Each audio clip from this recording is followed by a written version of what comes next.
আল্লাহ তাআলা গভীর রাত্রে নবীকে হিজরতের হুকুম দিলেন। নবী হযরত আলীকে ডাকতে বলেন, আলী, আজকে গভীর রাত্রে মক্কা ছেড়ে আমাকে মদিনায় যাওয়ার হুকুম করেছেন কে? তুমি শুধু আমার বিছনায় একটু ঘুম পাড়বা চাদর মুড়ি দিয়ে। আলী বলতেছি, ইয়া রাসূলুল্লাহ, আপনি হিজরত করবেন আর আমি বিছনায় ঘুম পাড়বো, বলেন তো এর মধ্যে হিকমত কি? রাসূল বলতেছে, তাকায় দেখো।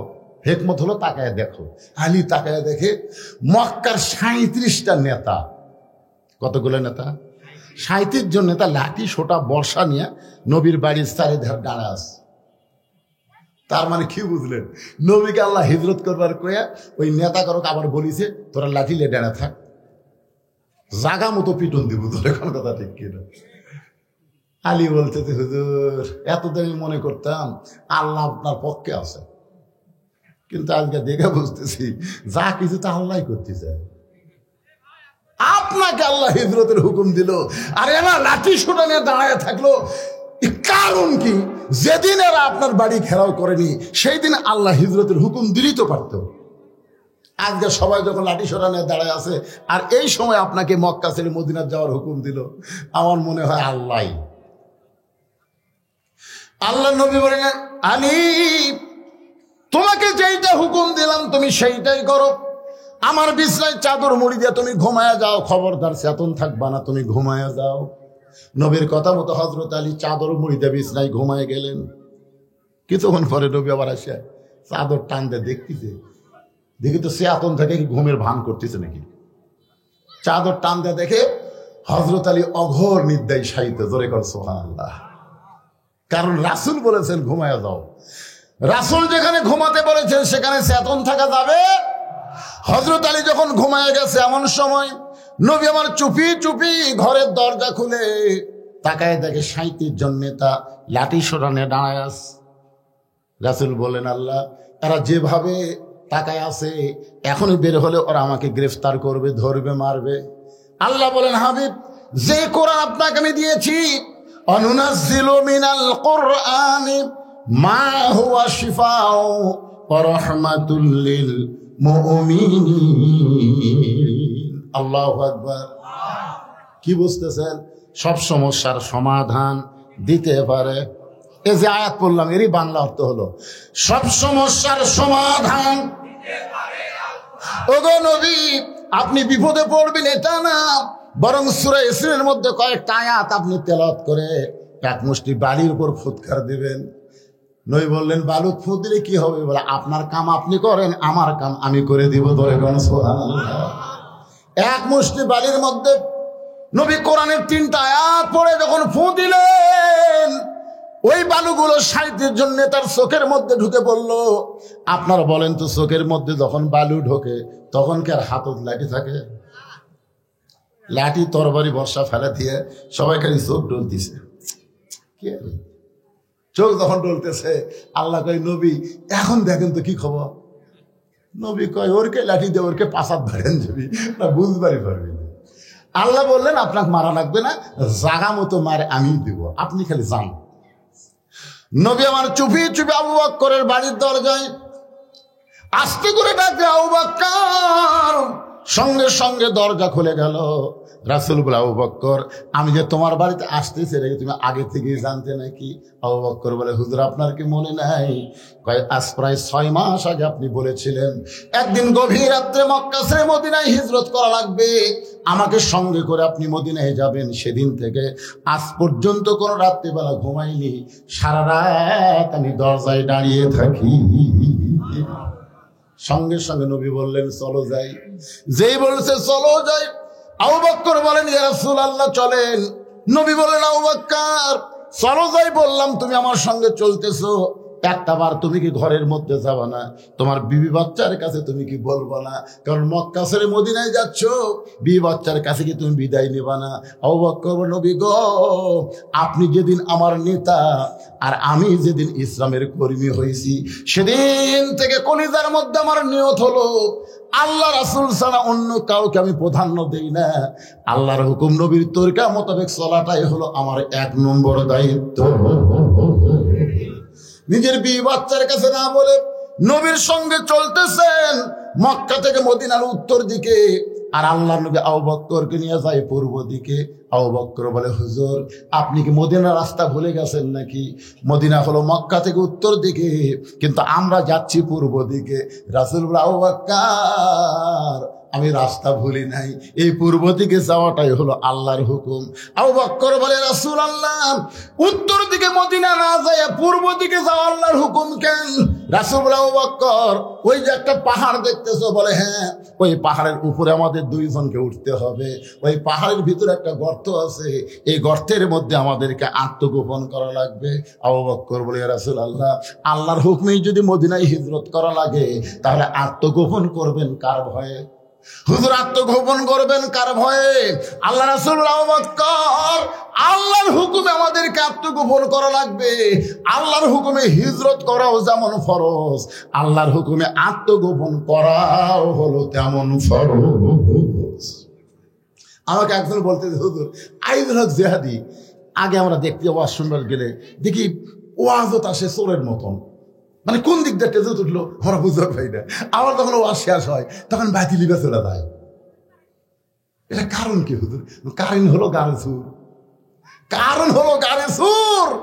এরই নাম হলো হিকমত। জোরে কোন সুবহানাল্লাহ। উত্তর দিকে না যায় পূর্ব দিকে যায়, পাহাড়ের গুহার মধ্যে ঢুকে আছে। আবু জেহেলের ভয়ে, কাফেরের ভয়ে না আল্লাহর হুকুমে? আল্লাহর হুকুম। আমরা 15.5 বছর লুকালুকি করছি কার হুকুমে? এই নবীর সুন্নত অনুযায়ী লুকালুকি না করলে আজকে ইসলামী আন্দোলন এত বড় পজিশনে যাইতো। আজকে সমস্ত দল ইসলামী আন্দোলনকে চিন্তা করতেছে, না জানে আগামীতে কি হয়। আমরা তো পুরোপুরি একটা আভাসই দিয়ে দিচ্ছি, সব দেখা শেষ, আগামীতে দেখবো আল্লাহর কোরআনের বাংলাদেশ। এটা কি এমনি এমনি করছি? গোটা বাংলাদেশ ওয়াজ করতে গিয়ে বুঝতে পারতেছি ভাইজান, আমরা নাঙ্গল দিয়ে চাষ করছি কিংবা আমরা এই পাওয়ার টেলার দিয়ে চাষ করি, তা নাঙ্গলই করি। যখন এক মার্কা নাঙ্গল দিয়ে চাষ করছি, ধান কাটে নৌকাত করে আমরা নদীর ওই পারে নিয়ে যাচ্ছি মাপার জন্য। কি দিয়া মাপতেন এখন আপনি চিন্তা করবেন। জোরে কথা ঠিক কি না?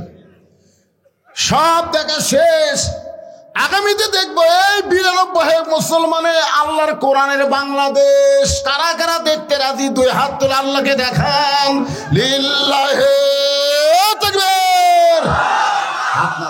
সব তো দেখলেন ভাইজান, কোরআনটা কেমন খালি শুনলে হবে না, এটা বাস্তবে দেখা লাগবে। জোরে কোন কথা ঠিক কি না? একটু মনোযোগ দিয়ে শুনবেন। সকাল হয়ে গেছে। আবু জেহেল বলতেছে, যে পাহারা দিছি পলাবি কোন দিক দিয়ে? আমাকে পাহারা বুঝতেছে না, সেই রকম পাহারা, পলাবে কোন দিক দিয়ে? আবু সুফিয়ান বলতেছে, আজকে রাত্রেবেলা পলাবো না, আমরা কি ফেরত যাবো? আবু জেহেল বলতেছে, এই 37 জন আবার কবে একত্র হবো? দরকার নাই, দরজা ভাঙ্গে আজকে কাম সারা লাগবে। 37 জন নেতার মধ্যে আবু জেহেল হলেন বড় নেতা। দরজা খুলে তাকায় দেখে ওরে তামানে চাদর দিয়ে ঘুম পাড়তেছে। ঘুমের কারণ নাকের শব্দ শোনা যায়। আবু সুফিয়ান আবু জেহেল একসাথে। এই বাম সাইডে একটা যুবক নেতা, নাম হলো উলিদ বিন মুগিরা বলতেছে, নেতা এই মানুষ এক মারার জন্য আমরা সারা রাত পড়া দিচ্ছি, আর এই নাক ডেকে ঘুম পাড়তেছে। আচ্ছা, নাক ডেকে ঘুম কে পাড়তেছে? কেন পাড়তেছে? রাসূল কাছে ঘুম পা। নবীকে কেমন অনুসরণ করে চিন্তা করেন। যারা যদি নবী না পায় তাহলে তো গু সাপের মতন মারবে আলী। জোরে এখন কথা ঠিক কিনা? কিন্তু দেখেন আরামসে ঘুম পাড়তেছে। উলিদ বিন মুগিরার হাতে একটা বর্শা ছিল, চাদরের মধ্যে আল্লাহর নবী মনে করে ওই বর্শা যখন মারতে চায়, আবু জেহেল বলতেছে, ঘুমন্ত মানুষকে মারা জায়েজ নাই। বড় নেতা ফতুয়া মারছে, ঘুমন্ত মানুষও মারা জায়েজ নাই রে। এতজন মানুষ মিলে তাকে হত্যা করে বানাইছি, ঘুমের মানুষও মারা লাগবি, অচেতন করে তারপর মারবো। উলিদ বিন মুগিরা বলে, নেতা আমার আর তোর সয় না, সারা রাত যাকে মারার জন্য পাহারা দিলাম আর সেই বেটা আরামে ঘুম পাড়তেছে। আপনার সব নেতৃত্ব সব সময় মারা যায় না, দেখবেন অনেক সময় চামচারা নেতা ছাড়া কাম করে। ধরে কোন কথা ঠিক কি না? এই বলে ওলীদ বিন মুগীরা যখন বর্ষাটা মারতে চায়, এমন সময় আবু জেহেল খস করে ধরছে। কেন তোকে আমি নিষেধ করি, তারপরে তুই বর্ষা মারিস? আপনার সব কথা মানা যাবে না তো, বুঝতেছেন না? সারা চেতন থেকে চোখ লাল হয়ে গেছে, আর এই বেটা লাখ ডেকে ঘুম পাড়তেছে। আবু জেহেল বলতেছে, ওলীদ তুই আমার কর্মী, আমি তোর নেতা। সোনালো বলেন না কেন? কারণ আবু জেহেল জানে আবু জেহেলের বাড়ির সবচেয়ে নিকটে হচ্ছে রাসূলের বাড়ি। আবু জেহেল জানে এই জায়গায় যদি নবীকে রক্তাক্ত করি তাহলে আল্লাহর গজব এসে ওলীদ বিন মুগীরার বাড়ি তো অনেক দূর, অর্ধের গজব না যে আগে হামাক ধরবে। কারণ আবু জেহেল তলে তলে আমাদের নবী যে আল্লাহর নবী এটা বিশ্বাস করে, কিন্তু মানে না। কারণ মানলেই তার ভুয়া নেতৃত্ব চলবে না। আজও পর্যন্ত বাংলাদেশের সব নেতারা জানে আলেমরাই হলো শ্রেষ্ঠ নেতা। ধরে কোন কথা ঠিক না? বিশ্বাস যদি না করেন মসজিদের মধ্যে যান, আপনাকে সিরাজ কন আর যাই কন, যত নেতা আছে এরা কোনোদিন সামনে যাওয়ার পারবি? কথা কন না ভাই, পারবি? দবির পারবি না? এটি আর ডাইরেক্ট দিচ্ছে না, এটি ওটা অ্যাঙ্গেলে দিচ্ছে। যেই নেতা পিছনে থেকে সামনে যাওয়ার পারবে না, ওরে নেতা বানান যাবে না। জোরে কোন কথা ঠিক কিনা? বুঝবার পারেন না, পরে বুঝবেন। আল্লাহর বান্দার একটু মনোযোগ দেবেন। ইন্নামা ইয়াখশাল্লাহ মিন ইবাদিহিল উলামা। এই কোরআনের সবচাইতে বড় জিকির হলো বান্দা সময়ের ভিতরে আলেম বান্দারাই আল্লাহকে সবচাইতে বেশি ভয় করে। যারা ভয় করে তাদেরকে যে সিয়ারি দেন ওই সিয়ারের গুরুত্ব তারা বহন করবে। একটু মনোযোগ দিয়ে শুনবেন। আবু জেহেল আল্লাহর নবীর সিনে জানে, এই কারণে চিন্তায় আছে এই জায়গায় যদি ওলীদ বিন মুগীরা বর্ষা মারে আর নবী যদি এই জায়গায় মারা যায় তাহলে সর্বোত্তম আমাকেই গজব ধরবে। এজন্য বর্ষাটা খফ করে ধরেছে। আমি আপনাদের কাছে একটা প্রশ্ন করি, নবীর সবচাইতে বড় শত্রু হলো আবু জেহেল, আর নবীর সবচাইতে খারাপ শত্রু হলো ওলীদ বিন মুগীরা। বুঝতে পারলেন? নবীর সবচাইতে বড় শত্রুকে আবু জেহেল, আর নবীর সবচাইতে খারাপ শত্রু হলো ওলীদ বিন মুগীরা। মানে সবসময় নবীকে খারাপ ভাষা দিয়ে গালি দিত।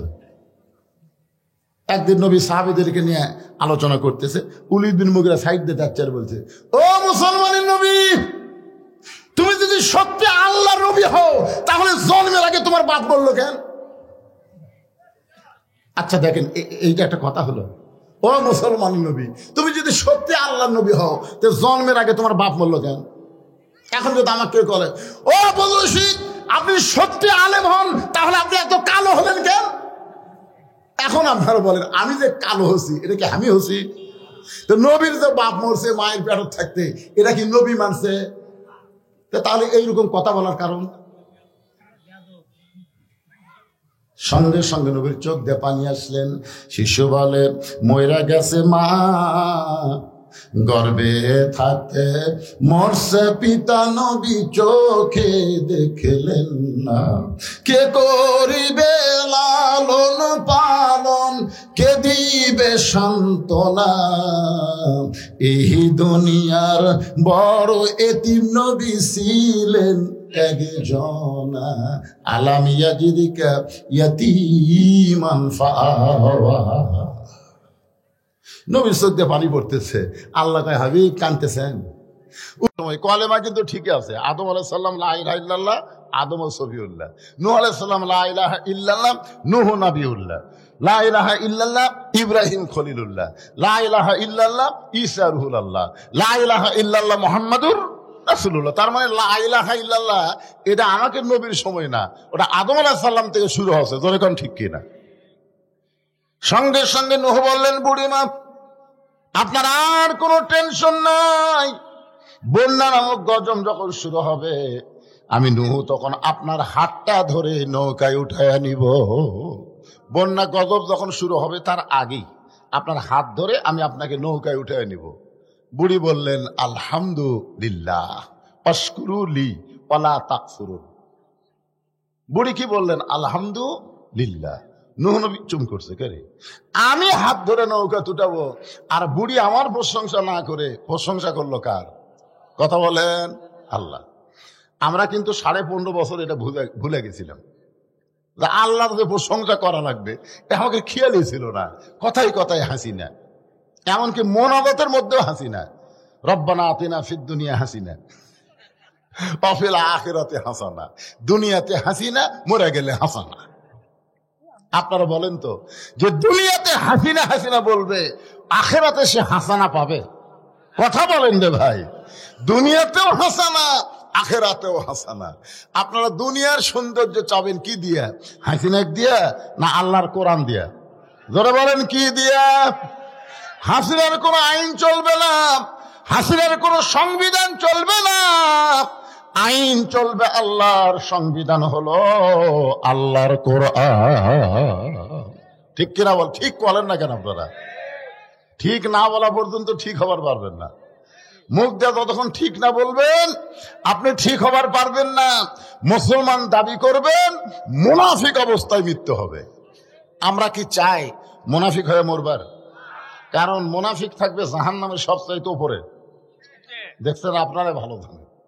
আমি কইলাম উপরে, আপনারা কইলেন নিচে। সাহাবেরা বললেন, হুজুর মুনাফিক যখন জাহান্নামের নিচে থাকবে, এদের খাবার কি হবে? আল্লাহ রাসূল বললেন, জাহান্নামের উপরে থাকবে কাফেরেরা। এই কাফেরেরা যে পেশাব পায়খানা করবে, ওই পেশাব পায়খানায় মুনাফিকেরা খাবে। মারাত্মক কথা। সাহাবারা বললেন, হুজুর এই বদমাইশ মুনাফিক কোন দল থেকে বার হবে? মুনাফিক আসলে কোন দলের লোক হবে? আল্লাহ রাসূল বললেন, ইহুদির মধ্যে, হিন্দুর মধ্যে, খ্রিস্টানের মধ্যে, বৌদ্ধর মধ্যে, অন্য কোন জাত ধর্মের মধ্যে মুনাফিকের আবাদ হবে না। মুনাফিকের আবাদ হবে মুসলমানের ভিতরে। এখন বলেন তো, মুনাফিক কারা? আল্লাহর কোরআনের আইন থাকার পরও যারা মানুষের আইন দিয়ে চলতে চায়, তারাই হলো মুনাফিক। জোরে কোন কথা ঠিক কিনা? আপনারা বলেন, কোরআনের আইন আছে না নাই? সে আইনের জন্য কোনো আন্দোলন করলো না, কোনো চেষ্টাই করলো না। বরং যারা কোরআনের হক কথা বলে, তাদের বিরুদ্ধেও আবার চাষটানে গল্প হয়, যে বলবে সে তো ওয়াজ করে বেড়াচ্ছিল, ওই একটা দলের হয়ে ওয়াজ করে গেল। শালা কত বড় মুনাফিক! আমি বলে একটা দলের ওয়াজ করতেছি, আমি ওয়াজ করতেছি আল্লাহর কোরআনের। ধরে কোন কথা ঠিক কিনা? এ মুনাফিকের আগামীকাল গল্প করবে যে সন্ধ্যার সময় যে ওয়াজ করে গেল, একটা দলের হয়ে ওয়াজ করলো। কোন দল? কোন দল রে পাগলা? হ্যাঁ, জামাতের কথাই উঠছে। ওয়াজ কবি একটা কথা বলেন কেন আপনারা? আল্লাহর দল। জামাত যদি আল্লাহর দল হয়, তাহলে জামাতই হবে, অসুবিধা কি? আল্লাহ কোরআনে বললেন, আমিনান নাসি মান ইয়াকুলু আমান্না বিল্লাহি ওয়া বিল ইয়াউমিল আখিরি ওয়া মা হুম বিমুমিনিন। মানুষের মধ্যে এমন কতগুলো মানুষ আছে যারা বলবে আমরা আল্লাহ বিশ্বাস করি, আখিরাতকে বিশ্বাস করি, এরপরও আল্লাহ বলেছেন তারা মুমিন না। তারা মুমিন না হওয়ার কারণ হলো তারা আল্লাহ বিশ্বাস করে, আখিরাত বিশ্বাস করে, মানুষের আইন দিয়ে চলতে চায়, আল্লাহর কোরআনের আইন মানতে চায় না। এরাই হলো মুনাফিক। যেরকম এরা কি? তাহলে মুনাফিকের আবাদ কার মধ্যে হয়? মুসলমানের ভিতর থেকেই মুনাফিকের আবাদ হয়। একটু মনোযোগ দিয়ে শোনেন। নূহ নবীর কথা শুনে বুড়িমা চলে গেল। কিছুদিন পর বন্যা শুরু হয়ে গেল।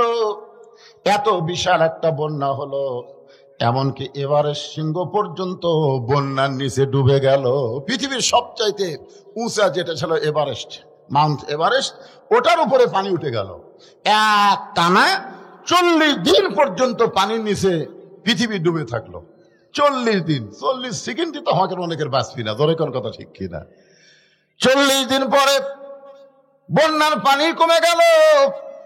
নূহ নবীর নৌকা যদি পর্বতে যখন ভেঙে গেছে, এমন সময় আল্লাহ ডাক দেবে, নূহ রে, নৌকার খবর কি রে? নূহ, নৌকার খবর কি? নূহ বলতেছে, আল্লাহ, নৌকার ভিতরে যারা জীবিত আছে তারা, নৌকার বাহিরে যারা ধ্বংস হয়েছে তারা, নৌকার ভিতরে যারা জীবিত আছে তারা, আর নৌকার বাহিরে যারা ধ্বংস হয়েছে তারা। আল্লাহ বলে, নূহ, ওই বুড়িটার খবর কি? নূহ বলতেছে, আল্লাহ, আমার মনই নেই।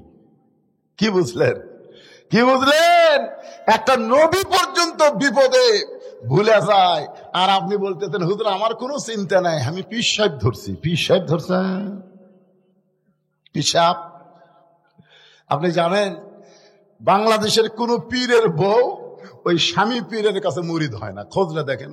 প্রত্যেকটা পীরের বউ আর স্বামীর কাছে মুরিদ হয়নি। যত বড় পীর হোক, বউ জানে আমার স্বামী লুচ্চা, মাঝে মধ্যে মুরিদের বইয়ের দিকে তাকা থাকে। শালার আবার পীর হচ্ছে। আল্লাহ কোরআনে বললেন আতিউল্লাহ ওয়া আতিউর রাসূল ওয়া উলিল আমরি মিনকুম। যদি পীরকে ইত্তেবা করা যেত তাহলে আল্লাহ বলতেন ওয়া আতিউ উলিল আমরি মিনকুম, আল্লাহর আনুগত্য করো, নবীর অনুসরণ করো, তোমাদের পীর বাবাদেরও অনুসরণ করো। কিন্তু আল্লাহ তাআলা ওয়া আতিউ না বলে ওয়া উলিল আমরি মিনকুম দিয়ে বুঝাইছেন পীর যতক্ষণ নবীর তরিকার মধ্যে থাকবে ততক্ষণ তোমরা পীরকে মানবা। পীর যদি নবীর তরিকা বাদ দিয়ে নিজে একটা তরিকা তৈরি করে তাহলে বোঝা যাবে ওইটা হলো ভণ্ড। নবীর তরিকা বাদ দেয়া ওই আবার তরিকা বার করছে মোজাদ্দি দিয়া, নকশাবন্দিয়া, কাদরিয়া, চিশতিয়া। এই এত তরিকা বানানোর জন্য তোমাকে দুনিয়াতে পাঠানো হয়, তরিকা একটাই, সেটা হলো নবীর তরিকা। যেরকম কথা ভুক্তে কথা বলেন, নবীর তরিকা ছাড়া কোন তরিকা? অলিল আমরি মিনকুম, আমিরকে মানা লাগবে কতক্ষণ? ইমামকে মানেন কতক্ষণ? ইমাম যদি আসরের 4 রাকাত নামাজে 3 রাকাতে বসে, আমরা জানি 2 রাকাতে বসা লাগবে, 4 রাকাতত বসা লাগবে, কিন্তু ইমাম সাহেব 3 রাকাতত বসে গেছে। ইমাম যখন বসে গেছে আপনি তখন বলতেছেন না আমাকে হুজুর দাওরা পাস, টাইটেল পাস, এতদিন 4 রাকাত পড়িছে, আজকে 3 রাকাত বসিছে, 1 রাকাত কম করছে, অসুবিধা কি? আমরা বসে থাকি, নামাজ হবে? নামাজ হবে? কারণ কেন হবে না? কারণ আমরা ইমামের মাধ্যমে নবীর তরিকা অনুসরণ করি। ইমাম তুমি যদি 4 রাকাতে বসো, 2 রাকাতে বসো, আমাদের কোনো লোকমা নাই। 3 রাকাতে বসলি লোকমা খাবা। তোর কান কি খাবা? আল্লাহু আকবার। ইমাম স্বৈরাচারী হয়ে ভাবতেছে 42 সাল পর্যন্ত বসে থাকবো, দেখি আমার তো লেখে। আই রে স্বৈরাচারী ইমাম ভাই। ইমাম মানে নেতা, ইমাম মানে কি? ইমাম বসাই আছে, তুমি উঠতেছে না, লোকমা গ্রহণ করতেছে না। এখন বলেন মসজিদের মুসল্লি সবগুলা কি নেতার পক্ষে হবে, না যিনি লোকমা দিয়েছেন তার পক্ষে হবে? কার পক্ষে হবে? কারণ লোকমা যিনি দিয়েছেন উনি নবীর তরিকা মোতাবেক লোকমা দিয়েছেন, যিনি ইমামতি করতেছেন তিনি নবীর তরিকা মোতাবেক করতেছেন না। তোর এখন কথা ঠিক কিনা? তাহলে আমরা পীরকে মানবো কতক্ষণ, ইমামকে মানবো কতক্ষণ, আমিরকে মানবো কতক্ষণ? আমির যতক্ষণ আল্লাহর হুকুম নবীর তরিকার উপরে আছে। তোর এখন কথা ঠিক কিনা? তরিকা একটাই। জোরে বলেন কয় তরিকা? এক তরিকা। আল্লাহ বলেন নূহ, এই বুড়িটার খবর কি? নূহ বলতেছে আল্লাহ আমার মনি নাই। আল্লাহ বলতেছে তুমি বুড়ির হাত ধরে নৌকা তুলবার ছেলে, এখন বুড়িটার অবস্থা কি? নূহ বলতেছে আল্লাহ বুড়ি আবার কি হই? মরে গেছে। মরে গেছে, কারণ সব যখন মরে গেছে বুড়ি আর আছে? আল্লাহ বলতেছে নূহ আজগবি কোনো কথা বলা যাবে না, আজগবি কোনো কথা বলা যাবে না। তদন্ত করে দেখো তো বুড়ির খবর কি, তদন্ত করে দেখো। আমাদের বাংলাদেশে 15.5 বছর আজগবি কথা শুরু হয়েছে। আজগবি, এই দাড়িওয়ালা টুপিওয়ালা রাজাকার, দাড়িওয়ালা টুপিওয়ালা জঙ্গি, দাড়িওয়ালা টুপিওয়ালা আজগবি কথা। আজগবি কথার উপরে বাংলাদেশের 116 জন আলেমকে লিস্ট করছে আজগবি। তার মধ্যে আমি হলাম 18 নম্বর আজগবি। আমার বিরুদ্ধে 27 পৃষ্ঠার একটা ভাউচার দিছে যে আমি জীবনে করি, আমি রাজাকারের গোষ্ঠী, আমি জিএমবি জঙ্গির সাথে আমার সম্পৃক্ত আছে, বহু কিছু লিখে দিয়েছে। নাম তো 18। আজগবি তদন্ত, আজগবি কারবার। আল্লাহ বলেন নূহ আজগবি কোনো কথা বলা যাবে না, কথা বলতে গেলে তদন্ত করে কথা বলা লাগবে। নূহ নবী তদন্ত করতে গিয়ে দেখে বুড়ি তো দূরের কথা, বুড়ির জীর্ণ শীর্ণ বাড়ি পর্যন্ত কিছুই হয়নি। আরে বুড়ি তো দূরের কথা রে, বাড়ি কিছু হয়নি। তাহলে সব যে 40 দিন ডুবে থাকলো। সুবহানাল্লাহ। সঙ্গে সঙ্গে নূহ ডাক দিলেন বুড়ি মা। বুড়ি টোপলা নিয়ে হাজির। টোপলা টাপলি। নূহ বলে বুড়িমা টোপলা খেন। বলে তুমি না কইছিলা বাবা বন্যা গজব যখন শুরু হবে তখন আমার হাত ধরে নৌকায় উঠবা, সেদিন থেকে আজ পর্যন্ত আমি সাইজ হইয়া বসে আছি। সাইজ। আমাদেরকেও কিন্তু আল্লাহর পক্ষ থেকে বলা হয়েছে আল্লাযী খালাকাল মাউতা ওয়াল হায়াতা লিয়াবলুয়াকুম আইয়ুকুম আহসানু আমালা। যে কোনো সময় তোমাদের মৃত্যু হবে। মৃত্যুর হায়াত সৃষ্টি করছেন কে? জোরে বলেন। যে কোনো সময়। মনে করেন না যে আমার চুল পাকেনি, আমার দাড়ি ঠিক মতো গজায়নি, আমার সময় আছে, আমার দাদা বুড়া হয়ে গেছে, দাদার কাছে আগে আজরাইল আসবে, তারপরে সিরিয়াল মোতাবেক আমার কাছে আসবে। এই চিন্তা করতেছেন নাকি? চিন্তা করতেছেন? তাহলে আপনারা বলেন যে কোনো সময় যদি মৃত্যু আমাদের কাছে আসে, আপনার কি সাইজ হয়ে আছেন? সাইজ। বুড়ি কিন্তু সাইজ। বুড়ি কি আসেন, আসা মাত্রই বুড়ি কি বলবে, দেখি তো আমার ব্যাগ কুটি থুছি, আমার শাড়ি কুটি আছে, আমার বোরকা কুটি আছে, এগুলো খোঁজার টাইম আছে? বুড়ি আগে থেকে বলতেছে আমি সাইজ হয়ে বসে আছি। কিন্তু যেদিন ডাক পড়িবে কবর মাঝে যাইতে, জোগাড় কিছু করছো বন্ধু তার মাঝে বিছাইতে। যেদিন মানে কবে? কথা কয় না রে বলে, কবে রে? নির্দিষ্ট টাইম আছে? তাহলে মশান মারতেছেন কেন? মশান কি? মশান 4 তলা বাড়ি বানায় রড বার করে থোছে। 4 তলা বাড়ি বানায় রড বার করে থোছে। কি রে ভাই খবর কি? 4 তলা করছি ভাই, আর 1 তলা করবার চাই। 2 কান্দে 2 ফেরেশতা কয় শয়তান তুই যখন ঘাড় কাট করে উপর দিকে তাকাস, তোর ইমান কি বলে উপর দিকে যতই তাকা উপরে থাকতে পারবি না, নিচতলায় থাকা লাগবে। জোরে কোন কথা ঠিক কি না? নিচতলা মানে 1 তলা না, নিচতলা মানে কি? কি মশান? হায় হায়, চাল চলন দিকে মনেই হচ্ছে না যে ই মরবি। মসজিদে আজান দিতে ঘাড় কাত করে চলে যাচ্ছে, ঘাড় কাত করে চলে যায়, নামাজ পড়ে না, মুসলমান দাবি করে। এরকম আছে না নাই? জোরে কোন আছে না নাই? তুমি আজান শোনার পরে আল্লাহর নামাজ না পড়ে ঘাড় কাত করে কোথায় যাচ্ছ? বলে তাড়াতাড়ি যাই ভাই, বাজারে না গেলে বাজার হবে না। আল্লাহ রাসূল বলেছেন বাইনা আব্দুল কুফরি তরকুস সালাত, বান্দার কাফেরের মধ্যে পৃথক করার জিনিসটার নামই হলো নামাজ। যে নামাজ পড়বে সে আল্লাহর বান্দা হবে, যে নামাজ পড়বে না সে হলো কাফের। এখন যদি আমি আপনাদের বলি বেনামাজি, আপনাদেরকে বলতে হবে কাফের। যদি না বলেন নবীর সাথে আপনার দ্বিমত পোষণ করলেন। আল্লাহর নবী বলেছেন যে নামাজ পড়বে না সে হলো কাফের, এই হিসাবে বেনামাজি হলো কাফের। মসজিদের উন্নয়ন করবে মাহফিল যদি হয়, তাহলে নামাজের উপরে কিছু কথা কে তিনদেরকে কি হলো ব্যায়াম ধরছে, ব্যায়াম ধরছে, ওই কয় মিনিট বসে থাকে ব্যায়াম ধরছে। এই শালারা সব কল সিজার করা, সিজার করা। খোঁজলা দেখেন, সিজার করা বাচ্চারা কোনো সময় স্থির থাকবে না, অস্থির। কারণ জন্মের আগেই এদেরকে জন্ম হচ্ছে, বুঝছেন না? আরো 2 দিন পরে এরা নর্মালে হতো, কিন্তু ওর মায়ের অধৈর্য থাকার কারণে পেট কাটে বের করছে। পেট খেটে দেখে আর ঘুমই ভাঙ্গেনি। ঘুমই যদি না ভাঙ্গে, ডাক্তাররা চিন্তা পড়ে গেল কে রে পেট তো কাটুরে, ই তো ঘুমই ভাঙ্গেনি। তখন আর পাও ধরে টানা বের করে এইরকম একটা ঘুরেন দেয়, যেই ঘুরেন দেয় মাথা টাকা কান্দে ওঠে। ওই যে ঝাঁকি খাচ্ছে, ওই ঝাঁকি তারা বেশিক্ষণ থাকা পারবি না, তো এখনই শুরু হয়ে গেছে। কে রে?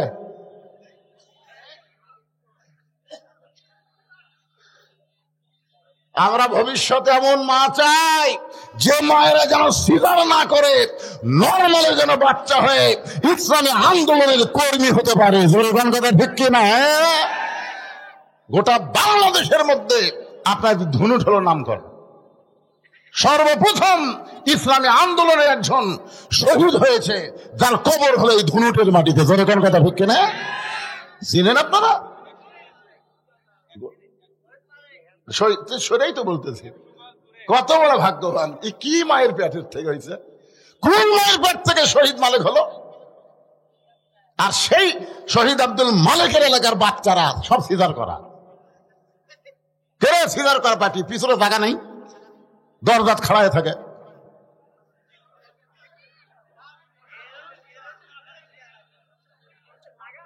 এই মাহফিলে ভলেন্টিয়াররা দুর্বল, খালি গলাতে একটা করে ফিতেলে ঘুরলি হবে নাকি? বললে হবে, হাত ধরে নিয়ে দেওয়া লাগবে।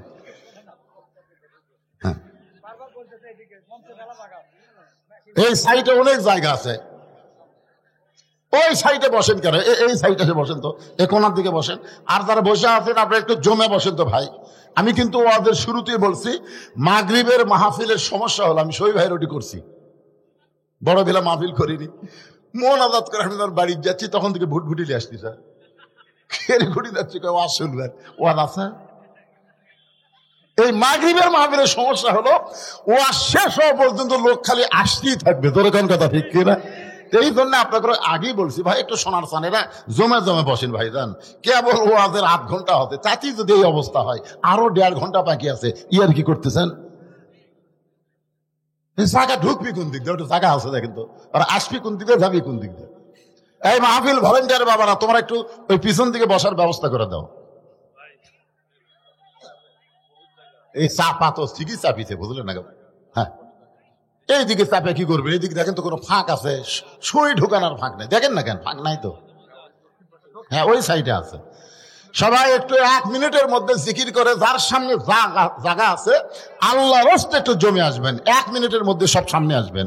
লা ইলাহা ইল্লাল্লাহ, লা ইলাহা ইল্লাল্লাহ, লা ইলাহা ইল্লাল্লাহ, লা ইলাহা ইল্লাল্লাহ, লা ইলাহা ইল্লাল্লাহ, লা ইলাহা ইল্লাল্লাহ, লা ইলাহা, লা ইলাহা ইল্লাল্লাহ মুহাম্মাদুর রাসূলুল্লাহ। সকলে বলি সাল্লাল্লাহু আলাইহি ওয়াসাল্লাম। নূহ বলেন, বুড়িমা, বন্যা নামক গজব হইয়া গোটা পৃথিবী ধ্বংস হয়ে গেছে, অথচ আপনার জীর্ণ শূন্য বাড়ি পর্যন্ত কিছু হয়নি, আপনারও কিছুই হলো না। ও বুড়িমা, আপনি এমন কি আমল করেন যে আমল করার কারণে আপনার বাড়িও ঠিক আছে, আপনিও ঠিক আছেন? বুড়ি তখন মুস্কি মুস্কি হাসিয়ার বলে, বাবা নূহ, তুমি যখন আমাকে হাত ধরে নৌকায় উঠাবার চাইছিলা, তখন আমি প্রশংসা করছিলাম কার?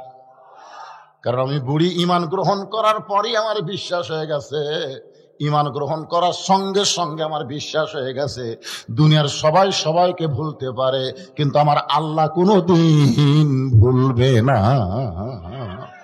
ঈমান গ্রহণ করার পরই এই বিশ্বাস আমাদের আনতে হবে যে দুনিয়ার সবাই আমাকে ভুলতে পারে, কিন্তু আমার মওলা, আমার আল্লাহ আমাকে কোনোদিন ভুলবে না। তাহলে জিকির করব কার? আরো জোরে না বাবা? এতে কতগুলো আছে, দয়াল বাবা, দয়াল বাবা। বাবা ভুলে যাবি রে, বাবা নিজেই বাঁচবে কিনা টেনশন আছে, তোর কোন কথা ঠিক কিনা? এই জন্যে ফাযকুরুনি আযকুরুকুম, আল্লাহকে যে স্মরণ করবে আল্লাহ তাকে স্মরণ করবেন। আমাদের জাতির পিতা হযরত ইব্রাহিম চড়কের উপরে বসে আছেন, বাবা আজর রশি ধরে টানতেছে, আর নিচে নমরুদের আগুনের চুলার দাও দাও করে আগুন জ্বলতেছে। বাবা আজর চড়কে রশি ধরে টানতেছে, নিচে আগুন জ্বলতেছে, আর চড়কের উপরে বসে ইব্রাহিম নবী জিকির করতেছেন আল্লাহর ধরে কনকার, হাসবি আল্লাহু নিমাল ওয়াকিল অনিমাল মৌলা অনিমান নাসির। আল্লাহ, আমার বাবা যতই আমার টানুক আর নমরুদের আগুন যতই জ্বলুক, আমার ঈমান বলতেছে ওদের দিকে আমার তাকানোর সময় নাই, আমি জিকির করতেছি কার? আরো জোরে বলেন কার? আল্লাহ বলে, ইব্রাহিম, আগুনের চুলার উপরে চড়েও যখন তুমি আমি আল্লাহকে ভুললে না, আমি আল্লাহ তোমাকে ভুলবো না, বরং আমি ঘোষণা করে দিলাম, কুলনা ইয়া নারু কুনি বারদাও ওয়া সালামান আলা ইব্রাহিম। এতদিন পর্যন্ত মানুষ জানে আগুন পুড়াতে পারে, কিন্তু আজকে ইব্রাহিমের জিকিরের কারণে আগুনকে আমি শান্তিদায়ক করে দিলাম। আচ্ছা, এটা কি আপনারা বিশ্বাস করেন? বিশ্বাস করেন, নমরুদের আগুনের চুলা শান্তিদায়ক হয়ে গেছিল। কুলনায়া নারু কুনি বারদা ওয়া সালামান আলা ইব্রাহিম। তাহলে ইব্রাহিমের জন্য যদি নমরুদের আগুনের চুলা শান্তিদায়ক হয়, তাহলে ইব্রাহিমের সন্তান হলাম আমরা। আমাদের জন্য ভারতের অ্যাটম বোমাকেও আল্লাহ মিষ্টি তরমুজ বানাবার পারবে। যেরকম কথা ঠিক কিনা? খালি আল্লাহর প্রতি তাওয়াক্কুল করেন, আল্লাহর জিকির করেন। কে রে ভারত, নেংটির বাচ্চা, মালওয়ানের বাচ্চারা, তোরা মুসলমানের কি করতে পারিস? কি করতে পারিস তোরা মুসলমানের? গৌর গোবিন্দকে শাহজালাল ইয়ামিনী হয়ে যেরকম সাইজ করেছে, পৃথিবীরাজকে খাজা সাহেব যেরকম সাইজ করেছে, মোদী ওই উগ্র হিন্দুকেও বাংলার মুসলমানও সাইজ করতে পারবে। যেরকম কথা ঠিক করে কথা বলে। অনেকে বলে ভারত বড় দেশ, ভারত যত বড়ই হোক আমাকে আল্লাহ কি তার চাইতে ছোট? কতক্ষণ না গেল নমরুদের আগুনের চুলার কাছে ইব্রাহিম কত বড় দেয়? আপনারা বলেন তো, ইব্রাহিম নবী কত বড় আর আগুনের চুলা কত বড়? আর আগুনটা জ্বলাইলো কতদিন ধরে? উপর দিয়ে পাখি উড়ে যাওয়ার পারে নাই, আগুনের তাপে পাখি পুড়ে ছাই হয়ে গেছে। আর সে আগুনের চুলা আল্লাহর জিকির চালু থাকার কারণে যদি শান্তির বাগান হয়ে যায়, আমাদের অন্তরে যদি আল্লাহর জিকির থাকে, আল্লাহর স্মরণ যদি সবসময় থাকে, ভারতের বাংলার কিছুই করতে পারবে না। আমরা তাকায় থাকবো আল্লাহর দিকে। জোরে বলেন কথা ঠিক কিনা? ফাযকুরুনি আযকুরকুম, যে আল্লাহর স্মরণ করে আল্লাহ। এরকম আলোচনা করতে গেলে সারা রাত চলে যাবে। আমি এই জিকিরকে সংক্ষেপ করে নিয়ে আসলাম। ইন্না নাহনু নাযালনা যিকরা ওয়া ইন্না লাহু লাহাফিজুন। আল্লাহ তাআলা এই কোরআনকে জিকির হিসাবে নাজিল করেছেন। আমার দিকে তাকান, কি হিসাবে? কোরআন হেফাজতের দায়িত্ব কার? 11 সালে আমি যখন প্রথম হজ করতে গেলাম, 2011 সালে, তা আমার সঙ্গে একটা যুবক ছিল, ও হজ করবার গেছিল। ও তাওয়াফ দিতে যতবার তাওয়াফ করে 3-4 বার কাবা ঘর চুমা খায়। 3-4 বার প্রতি তাওয়াফে 7 পাকের মধ্যে 3-4 বার কাবা চাপা ধরে চুমা খায়। কিন্তু এত মানুষের ভিড়, আমি আর কাবার ধাইতে যাওয়ার পারি না। তা আমাকে বলতে যে, হুজুর আপনি এতই দুর্বল, আপনি কাবা ঘর চুমা খান না কেন? তাওয়াফ করে লাভ আছে? কাবা যদি চুমাই খাবার না পারেন তা তাও ঘুরে লাভ কি?